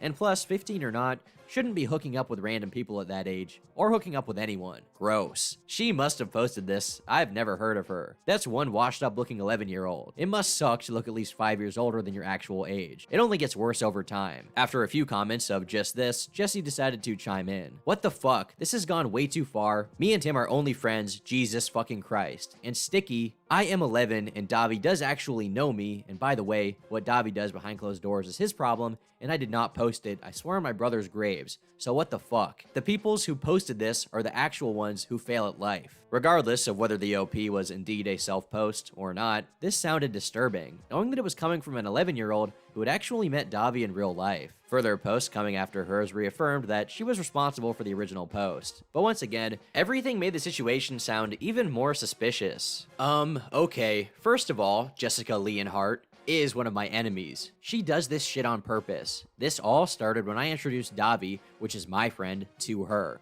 She started posting bullshit and saying she fucked him. Me and Davi go way back. He and I both know dating under 18 is illegal. Jessie is just one of these obsessed bitches who make shit up about the idol to get publicity. Get a life. Oh, and by the fucking way, I'm the one who took her to the May 2nd concert for her to meet him. I was there. This is bullshit. I have 2 pictures with him, and no one says shit. She posted this herself. Bella, aren't you 11 too? Why would Davi hang out with a 5th grader? So, a friend, or at least someone who used to be a friend of Jessie's, who is also 11, comes to the defense of Davi saying, and I quote, they go way back. Again, all of this is very dubious since they're coming from little emo kids. But then again, the pictures are real, meaning they did meet with Davi, so it should at least be reason for concern, especially since many other comments corroborated the story. 4 other close friends of mine have all slept with him, and at the time, none of them were a day older than 16, the youngest being 13, and he knows this too. He prays on underage girls because he knows they are super easy and will fuck him just because he's in a band. I mean, if he was just a normal guy on the street, no self-respecting girl in her right mind would fuck a guy that wears lip gloss and Hello Kitty. Davi is a disgusting pedophile, and he belongs in jail for a long time. Is there a way we can tip him off to the police anonymously? I've been wanting to do this for a while now. Davi is a pedo, if this is true or not. His band members have witnessed him have sex with a 15-year-old. Davi is a pedo. He fucked one of my friends when she was 14, before he was in Blood on the Dance Floor, when he was just some random MySpace creep who did hair, Lamau. One commenter even went as far as providing images that seemed to contain proof of Davi messaging underage fans, but these pictures haven't been archived and are now lost to time. Given the place where this was posted and the insular topic, there were no signs that this would ever make it out of niche scene discussions. However, one commenter linked a thread on the 4chan random board, B, that had been made about Jessie. To put it mildly, this is the beginning of the end. At this point, Jessie posted a video addressing the people making fun of her in particularly inflammatory ways, which only stoked the hornet's nest. The comments on the Sticky page erupted and people outright attacking her, which, though bad on its own, was nothing compared to what was to come. Hey YouTube, it's Jessie Slaughter here, and this is to all you fucking haters, okay? Guess what? You guys are bitches, you know what? You don't faze me. I'm just doing this just so you can tell. I read the comments, I read the messages, I reply to them, but you know what? I don't give a fuck. And if you can't, realize that and stop hating, then you know what? I'll pop a Glock in your mouth and make a brain slushy. Okay? Because you hater bitches, you're just, jealous of me. Hell hath no fury like 4chan scorn, and as the people on B have no heart or soul to speak of, her name, home address, and phone number were all doxed. She was promptly flooded with prank calls, along with people calling the cops in her area and saying she was self-harming, or claiming she was receiving prostitutes at her house. Her YouTube account was hacked, and people started mass searching for Jessie Slaughter given PCP by her father in order to manipulate the Google Trends mechanism into inadvertently spreading this rumor by suggesting it whenever people typed in Jessie Slaughter. It was at this point that this iconic video was posted, eventually amassing millions of views. giving life to the phrases, "you done goofed," "consequences will never be the same," and "I've called the cyber police," which were endlessly spoofed and became a meme in the early 2010s. Okay, you guys, this is Jessie Sutter here, and You I know just what? wanted to say that you guys have ruined my life. I'm gonna tell you right now, this is from her father. You bunch of lying, no good punks. And I know who it's coming from because I back traced it. And I know who's emailing and who's doing it. And you've been reported to the cyber police and the state police. So you better write one more thing or screw with my computer again. You'll be arrested. End of conversation from her father. You're right at fucking gonna come and beat her ass. And if you come near my daughter, guess what? Consequences will never be the same. You lying bunch of pricks. The harassment campaign against Jessie reached critical mass, and the mainstream media, namely MSNBC, CBS, and ABC News, joined into her parents' stupid attempt to fight it off instead of just letting it die off on its own. Now, of course, none of this is Jessie's fault. She was an 11-year-old girl who deserved nothing of what happened to her. But her parents and the TV shows that covered the situation did nothing but pour gasoline on the already raging fire, as they antagonized the hackers and trolls of 4chan in vain. By July 20th, YouTube started deleting and suspending any YouTube activity related to Jessie. Florida police are now investigating a case of extreme bullying online. It all began after an 11-year-old girl posted videos on YouTube. Her family says they sparked a nightmare of pranks and death threats. Police are now looking into what they say could amount to a cyber stalking case. Andrea Canning spoke with the family in a GMA exclusive. And on the 21st, her mom was interviewed, which casts an interesting light on the ordeal. Here's an excerpt. Interviewer: is it true that your daughter was taken into protective police custody? Jessie's mother: yes. On Friday afternoon around 2:45 p.m., another deputy and a DCF officer showed up at my door. The DCF agent was saying my daughter was making all these videos online. I never saw any videos and I didn't want to turn on the computer. I wanted to leave it alone. But they were hammering my daughter. They didn't talk to her, they were talking at her. They were blaming her, saying, "You did this." I haven't watched the videos, and I don't want my daughter back online. After all that, DCF took Jess on Friday and put her in protective custody at a center. She came back yesterday. Though seemingly well-intentioned, at least in this interview, the fact that she hadn't gotten wind of the videos or Jessie's claims that she had been molested, even after the extreme amount of attention the situation had gotten, is at the very least telling. Especially since, as we'll come to see, Jessie did not stop having access to the internet whatsoever. Because of the unarchivable nature of a lot of this information, only parts of these exchanges have been preserved. But it seems that merely days after this whole episode, she was back on multiple chatting websites, where, later on, a video was captured of her father berating and slapping her while her friends laughed. According to Encyclopedia Dramatica, reliable source, I know, Jessie made an account on another chatting website,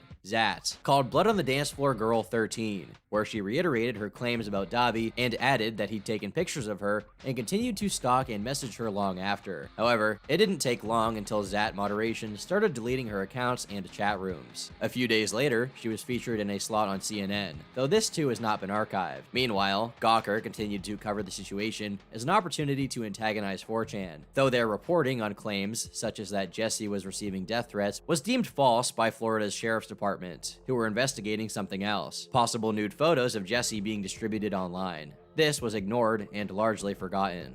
What is almost otherworldly is that, throughout this entire media circus, despite the excessive attention directed towards anonymous B posters, no one actually took the time to consider what kicked off the Jessie Slaughter episode: her evidently dysfunctional family, who consistently failed to supervise her activity on the internet, and her claims about Davi. For starters, a year after Jessie's peak in popularity, her father was arrested for child abuse, after a neighbor of theirs was supposedly accosted by Jessie with blood running from her nose and face swollen. Her father, who was charged with felony child abuse and promptly paid his $5,000 bond, accused her, a 7th grader, of wearing theatrical blood, even after officers verified that she had cuts inside her mouth consistent with physical abuse. A third party then posted a video of Jessie apologizing to Blood on the Dance Floor for having said the things she said about Davi, and revealed that she had been put in foster care, and now, for the first time, was actually off of the internet, a stipulation her parents had failed to enforce up until that point.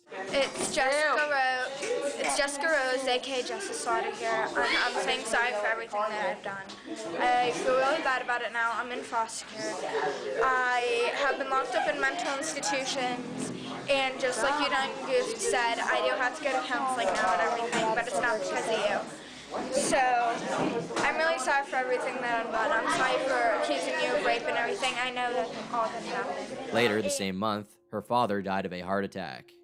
Concurrent with all of these catastrophic developments in Jesse's story, Davi and his bandmate, Jay, almost instantly took the opportunity to join the Be Harassment campaign, not only making a video spoofing Jesse's dad, but made a song about the incident where they call her, an 11-year-old girl at the time, saying she will cut herself. I wish I was lying right now. Despite its extremely well-deserved reputation for being a horrible cesspool of peer degeneracy and bullying, I have to make a caveat here to say that B was the only place to actually try to direct at least some of its efforts towards pointing out how the non-existent parenting Jessie was receiving was also the culprit of her suffering. Here is a message that Jessie's mom received from an Anon.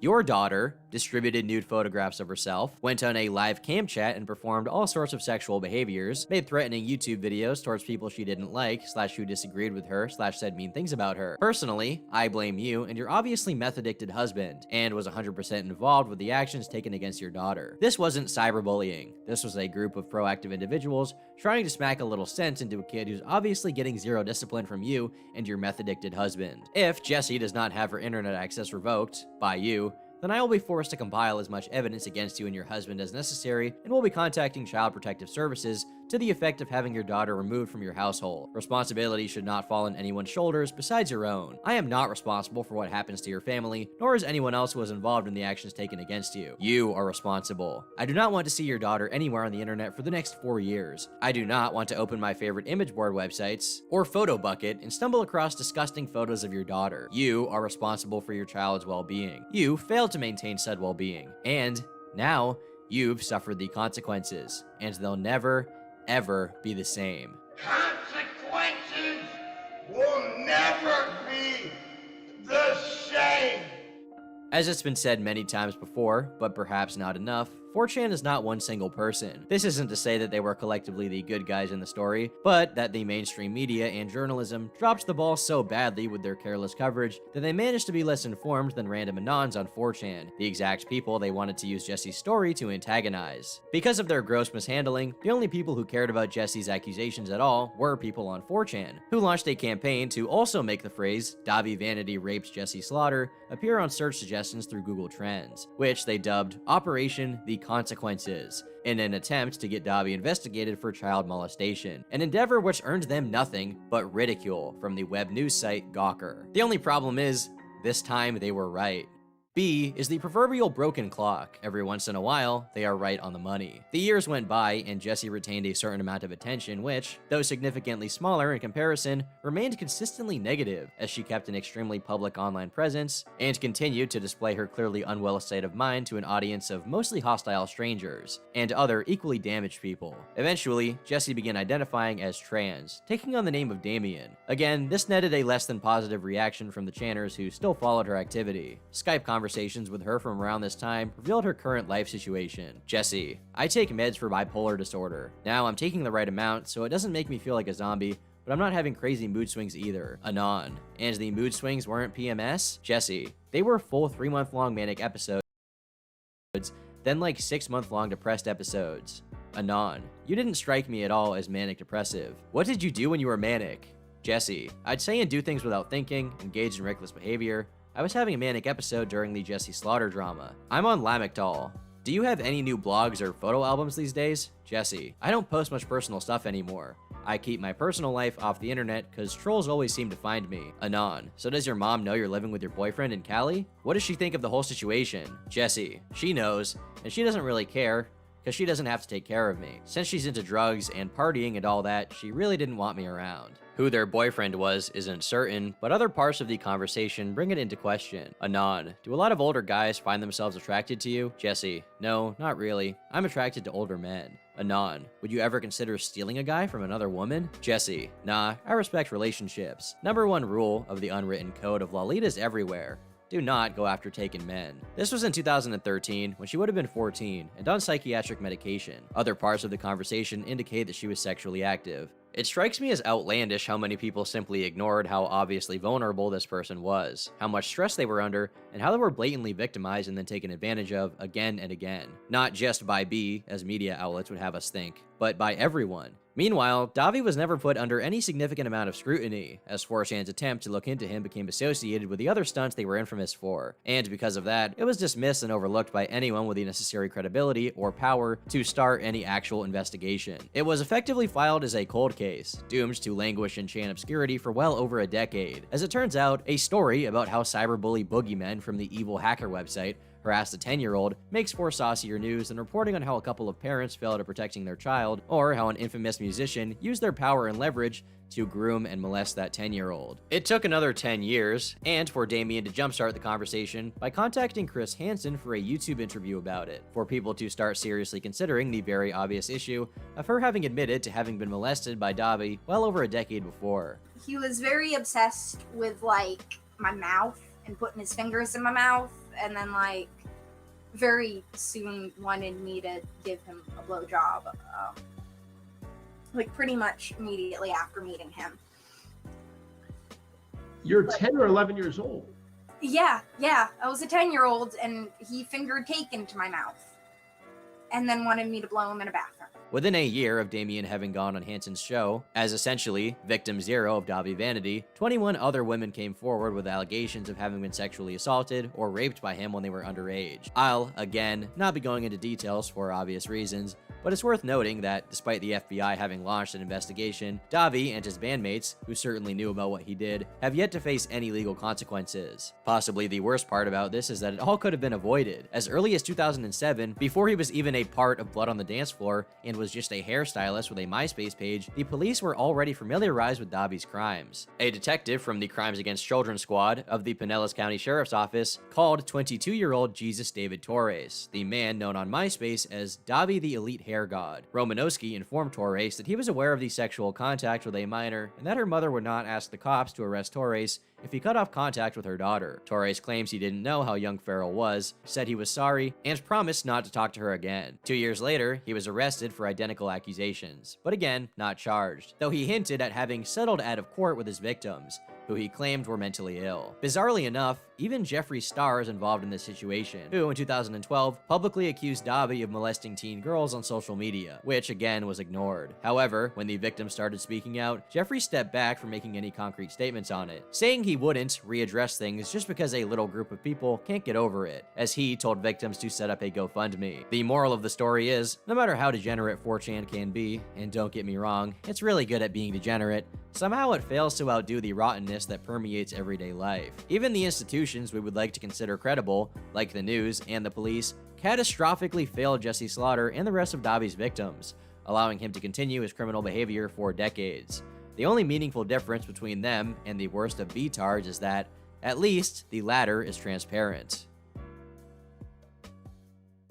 In the end, this is just a fraction of the stories that have taken place on 4chan. The site's history is extensive and controversial, but with web archives like the Wayback Machine specifically excluding it from their own database, it can be hard to keep track of it all. In the end, while 4chan itself is often lauded as a cesspit of evil by many a content creator, the site itself is not inherently bad. It simply encourages some to be a little more themselves than the other platforms beholden to us. Sometimes that means being a little weird or quirky, sometimes it means making off-color jokes, and sometimes it means that who you are also just means that you belong in a federal prison.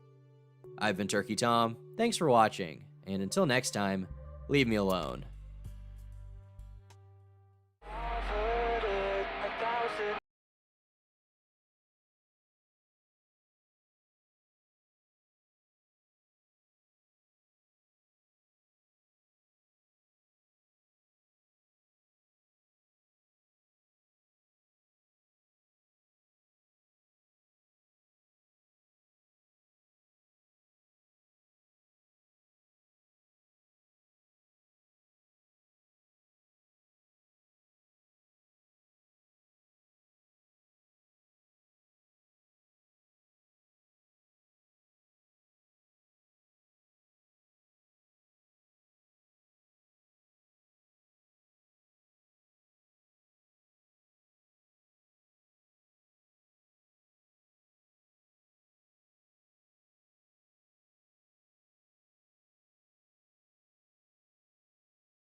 The fully electric Audi e-tron family is here, with models that fit any lifestyle through elegant design and progressive technology.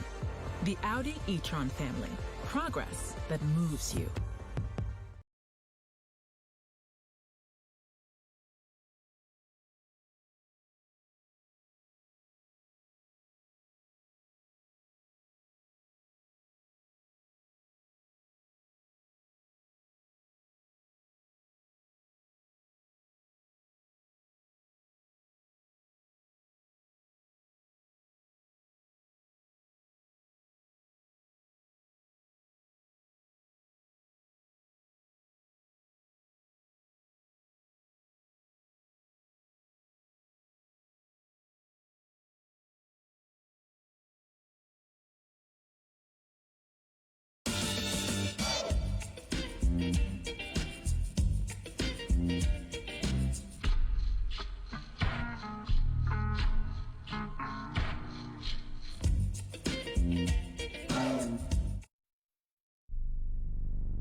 What are you doing?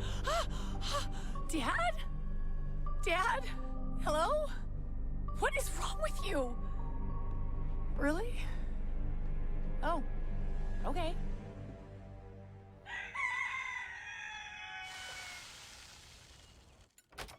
Morning, ass. Holes. What's this, pancakes? Sold. What was up with you last night? I was totally talking to you and you acted like I wasn't there. I did. Oh, yeah, no, that wasn't me. Technically, that was my night person. Been having him do crunches while I sleep. Check it. Damn, check out that washboard, yo! Hey, too hard. What the hell's a night person?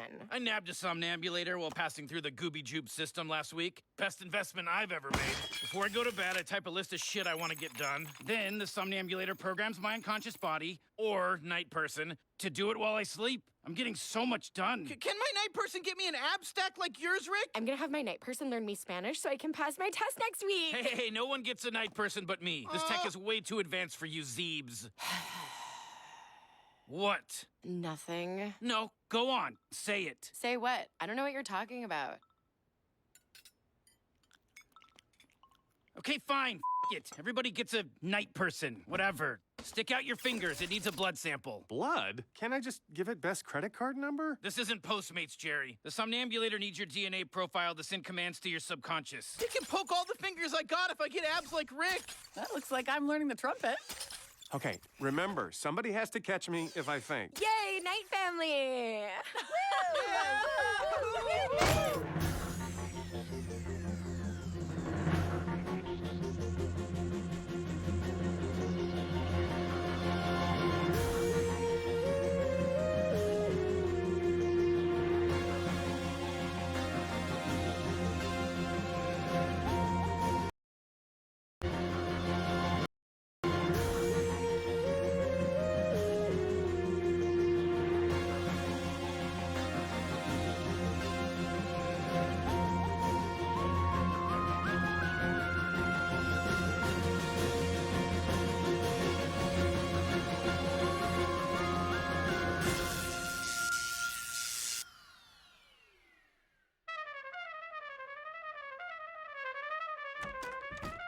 Hola, mamá, ¿cómo lo llevas? How's my honor student doing? Muy bien. All the niños and niñas at school think I should run for class presidenta. Sup, ladies? Want to see something?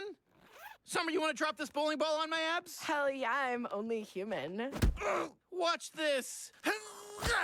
Sup, ladies? You ready, Morty? The stream's about to go live. Where are you two going? Morty and I started a podcast we call Fabsolutely Abulous. It's an ab-centric hour of fun. Hoping to get Nancy Pelosi on the show next week. Want to drop her on her abs? Yeah. Guess who has a new pen pal? No takers? It's me. Pen pal? Night Jerry and I write letters to each other. It's super fun. I also like Tori Amos. Hope you like our new pajamas. What is the sun? Jerry, this isn't how you're supposed to use a night person. You two are being a couple of Debbie Down-Theres. Wait until Night Jerry reads about this. Who wants cake?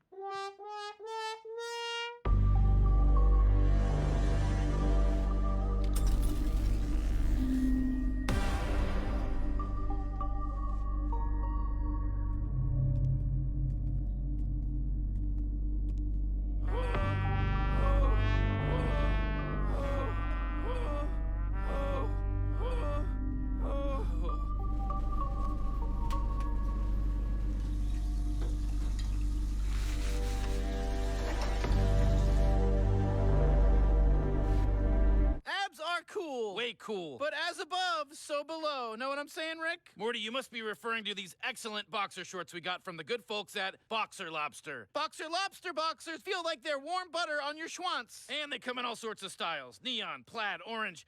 I even got a pair with that little, the raccoon man from that one movie printed on it.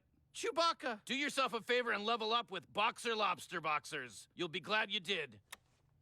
Oh, Rick, they want you to say wubba-lubba-dub-dub at the end. Screw that. We're not whores. Guys, dinner's getting cold. You know what's not getting cold? This hot stack of abjacks, son. Pow, pow, pow, pow, pow, pow, pow, pow, pow, pow, pow, pow, pow, pow, pow, pow, pow. No notes. Oh, one more thing. Night Jerry said Night Summer would appreciate it if everybody could rinse off their plates after eating. What? You know, rinse the schmutz off after eating. Makes it easier to clean up later. What? Our job is not to make the night people's chores easier. It's a reasonable request, Rick. Takes 2 seconds. They exist only to do the shit we don't want to do. So until further notice, which will be never, request denied.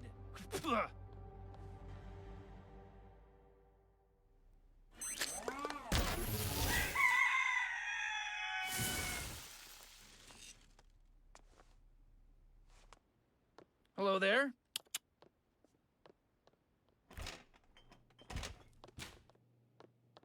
What the Where are the dishes? Dad? They're in here. They busted up all our dishes. What are we supposed to eat off of now, brains for shit?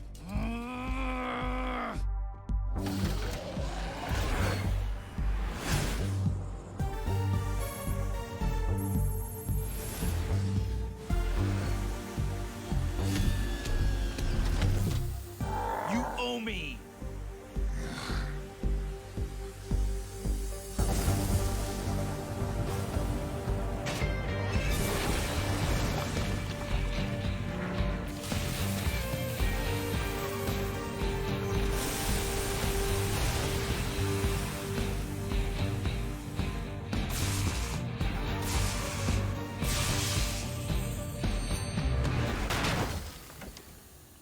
We'll eat off these. Brains for shit. Seems like you spend an awful lot of energy just to not give the Knight family what they want. Jerry, tell your boyfriend to suck my and good luck breaking super alien dishes. I'll let him know, but he's not gonna like it. What?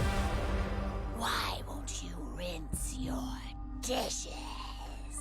It takes 2 seconds. If you don't, the schmutz dries and makes the dish harder to clean. Rinse your dishes. Rinse. Rinse. Let me go. Who locked my implants? I told you to after you fell asleep.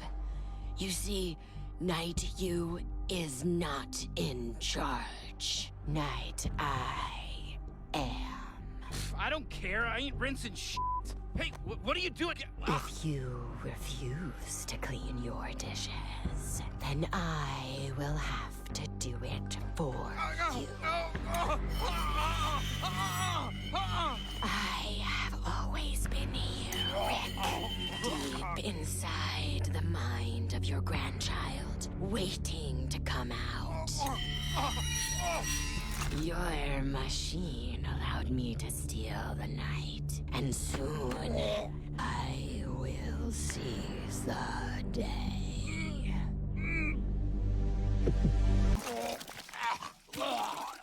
Oh, baby Jesus. Oh, it's awful. Oh, baby Jesus, awful. The f***'s your problem with me? What? What? I don't know what you're talking about. I just got force-fed diarrhea by your night person, who's also convinced Night Me to lock me out of my tech. Rick, there's been a pretty clear escalation down here. The Knight family stripped the house last night. Everything's gone, including the somnambulator. They locked us out of the garage. Don't know about you, but I got the hoo-haws. God damn it. Are you happy now, Summer? I didn't do anything. I'm trapped in this bullshit too. Yeah, glad you think so, because I got a plan to beat Night Summer. You're going undercover.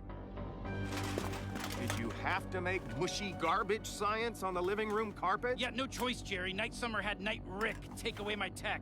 Had to improvise. There are different levels of cortisol in your bloodstream when you're asleep, so this interface only works off of my awake saliva samples. There, no one asleep will be able to deactivate the laser cage until I win. Where's Summer? Never mind her, all of you. Get to bed. It itches. This whole thing is way uncomfortable. Yeah, that's the idea. The sleep deprivation suit is designed to keep you awake until morning. Aren't they going to be suspicious seeing Night Summer covered in all this Terry Gilliam? They're not gonna question her. She's the leader of the Knight family for some stupid reason. When the Knight family activates, just blend in. Make them think you're Night Summer. If you start to nod off, suck on this tube. What is it? A cocktail of Mountain Dew and Dayquil. The kids in Southern Europe call it Dewquil. Smells gross. It is. Once you find the somnambulator, use this deactivator puck. Stick it on the somnambulator, and when the puck activates, it'll fry its circuits. Remember, stay awake all night. Meet me back here at sunrise.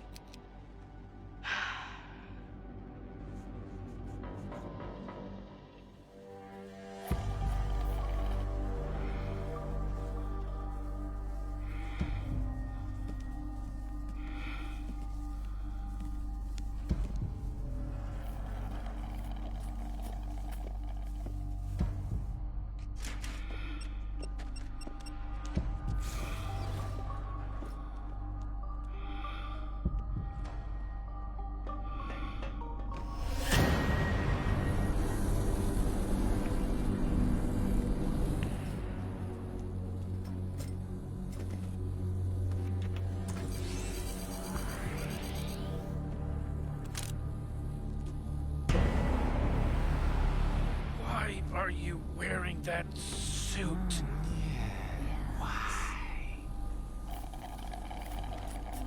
Yeah, because you're all such clothing experts. That's fair. Fair enough. Taken. Get back to work. I rule the night and stuff. Yes. Okay. Well, as you wish.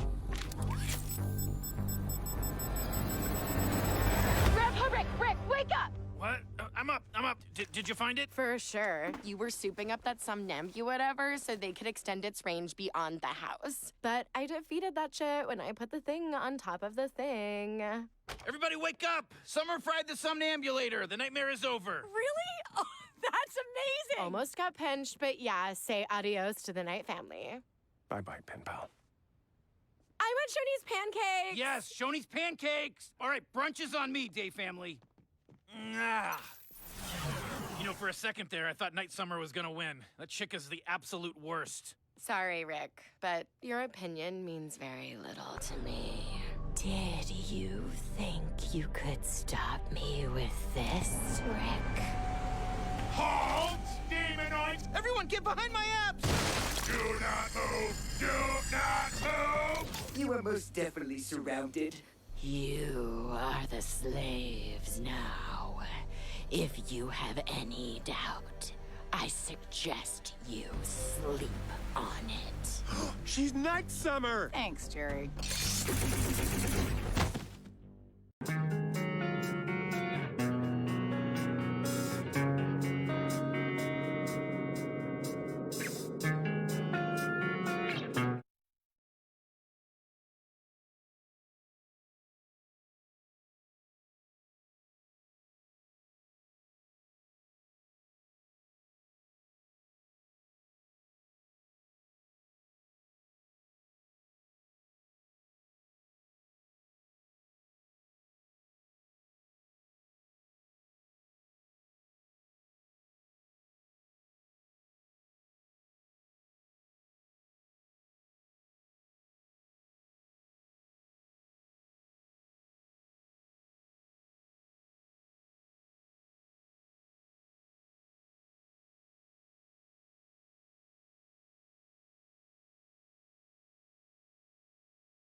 Attention!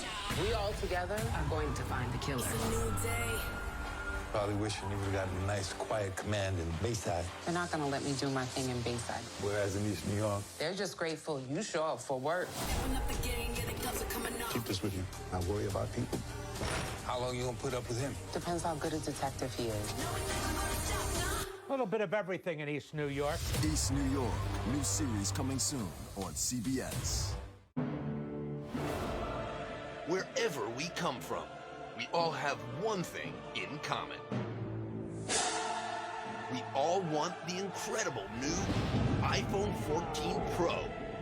Now at T-Mobile.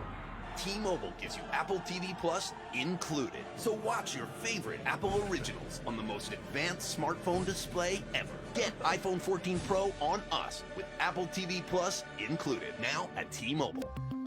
There once was a magical ship. I am the captain. That brought people together. What a great day. It's time to get real. I'm the captain of the realignment. Exciting and new. I help them find love on the high seas. Come aboard. I feel like my heart is ready to love again. We're expecting you. A dream come true! Rebecca Romaine and Jerry O'Connell host The Real Love Boat, departing soon on CBS. The fully electric Audi e-tron family is here, with models that fit any lifestyle. Through elegant design and progressive technology, the Audi e-tron family, progress that moves you. Next in Market Watch, numbers. Boring. In more delicious news, Hardee's is offering new Charbroiled Double Deals starting at $2.99 each. Bite into these new double cheeseburger deals only at Hardee's. Black Adam. We're here to negotiate your peaceful surrender. I'm not peaceful. Nor do I surrender. It's his darkness that lets him do what heroes cannot. The battle you're meant to fight is upon us. There's no one on this planet that can stop me. Black Adam, rated PG-13, October 21st. Work, work! The function of the Daemonoid is to serve the night. Work harder, harder! It is natural for the day to serve the night. Night was here long before day. Half of all time is night time. 157, 158, 100. No more, please! I hate exercise! Silence! Crunch harder, harder! We have to escape the somnambulator's reach. Do we even know how far that is? No. Cards on the table. We may be really effed in the A this time. Report to your designated sleep pod for rest period, will you?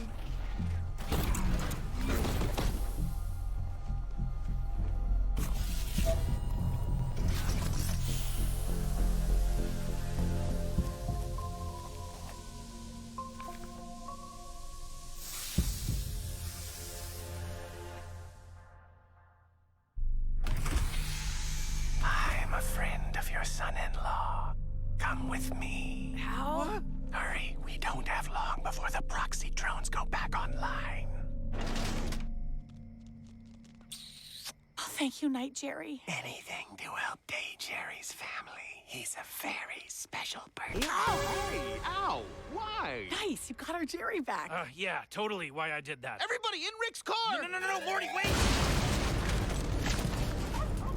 Having a bit of trouble with your car, Sanchez? Not now, Gene! Halt! Daemonoids are restricted from the outside world! Halt! Halt! Hold on to your tits. Where am I going? To the airport. We have to get as far away as possible from the somnambulator before we fall asleep. What about Summer? We can't leave her behind. She's not your sister anymore, Morty. Consider her dead. Eat shit, Summer! Sweetie, you gotta shake those robots.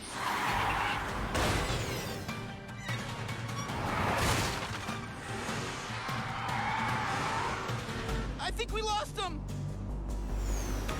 Son of a bitch! Damn it, we lost Morty! Ah! Beth, watch out! You cannot escape!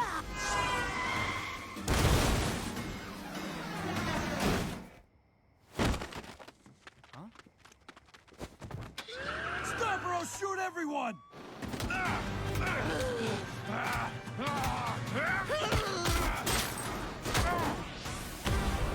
Take the wheel. As you wish. Let go of me, you little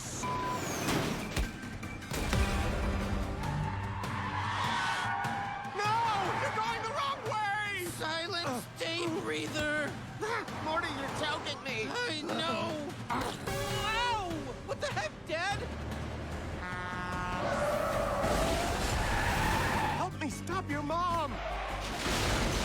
Look out, you useless old man! What the hell? Give me that gun and take the wheel, stupid! Jesus, sorry.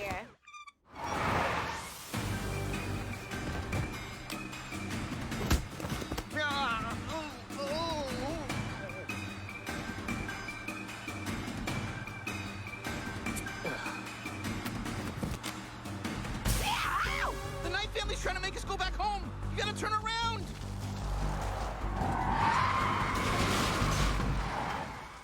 Why even bother, Gene? Good job, Mom. Back on course. Phew, almost didn't make it. Hit the sheets, Demonoids! Night person! I'm on your side. I'm on your side. Oh, that's right. Sorry. Rough day. Demonoids!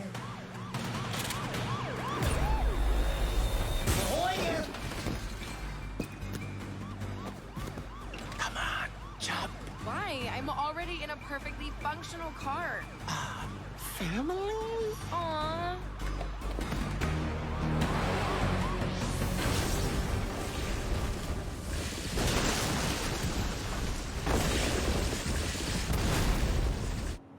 Everybody awake? Ouch! We are now. Hey, what the hey? Looks like we're gonna make it, kids. Ow! Nighty night, slaves.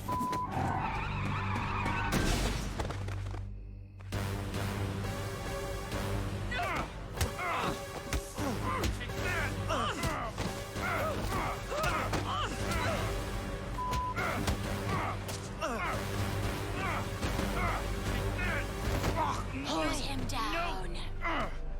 Stop. Rick, we're all the same people. There must be some agreement we can reach to stop this god-awful conflict. Oh, like what? I would consider a truce if the Daemonoids would rinse their dishes. Fine by me. That seems fair. We can end all of this right now if you agree to rinse your dishes. What do you say, Rick?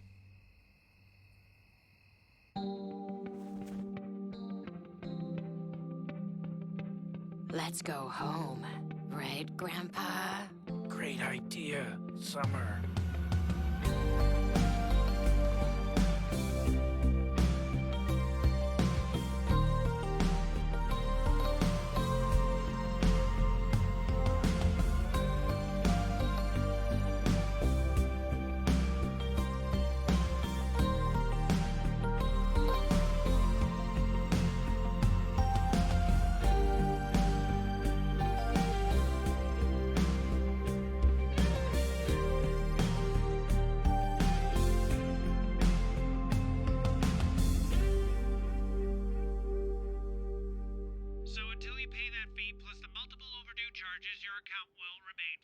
Normally, this would have been dealt with by our Daemonoid oppressors, but we recently freed ourselves from the shackles of the night. Honey, I got 30 more calls to make today. The bank repossessed the car. Oh, man. I got logged out of my Twitter account and don't know my password. Shit. We spent all the day people's money on vacations, renting concert halls, and night-centric streaming subscriptions. We're broke. I guess there's a lot more work to seizing the day than I thought. I have a device that will solve all of our problems.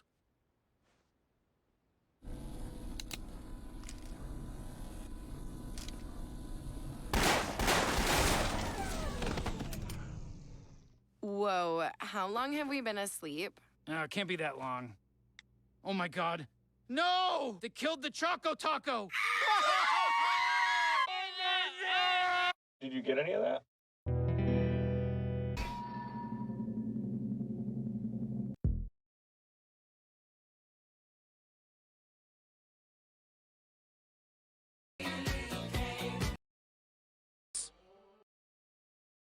Workers' rights. Superman stopped war profiteers. Superman fought against the police to try and lift some kids out of a criminal cycle of poverty. Superman was class conscious. Superman was based and praxis pilled. As Revington observes, this whole shtick, violent direct action, is pretty far from the ethos of Christ. Gradually, this radical activism was dialed back, especially during the Second World War. The writers had to make Superman's ethics conform to authority, and Superman became more of an honorary policeman. This sanitization only intensified in the 50s, partially due to the influence of the infamous Comics Code Authority, and partially because Siegel lost creative control of the character. Corporate interests reigned, and more money stood to be made if Superman was subsumed fully into a milquetoast normative morality. As Thomas Andre put it, Siegel's original vision of Superman was radically subverted and a vapid establishmentarian hero substituted in his place, which the public ironically came to accept as the real Superman. The memory of Superman's existence as an outlaw and a champion of the oppressed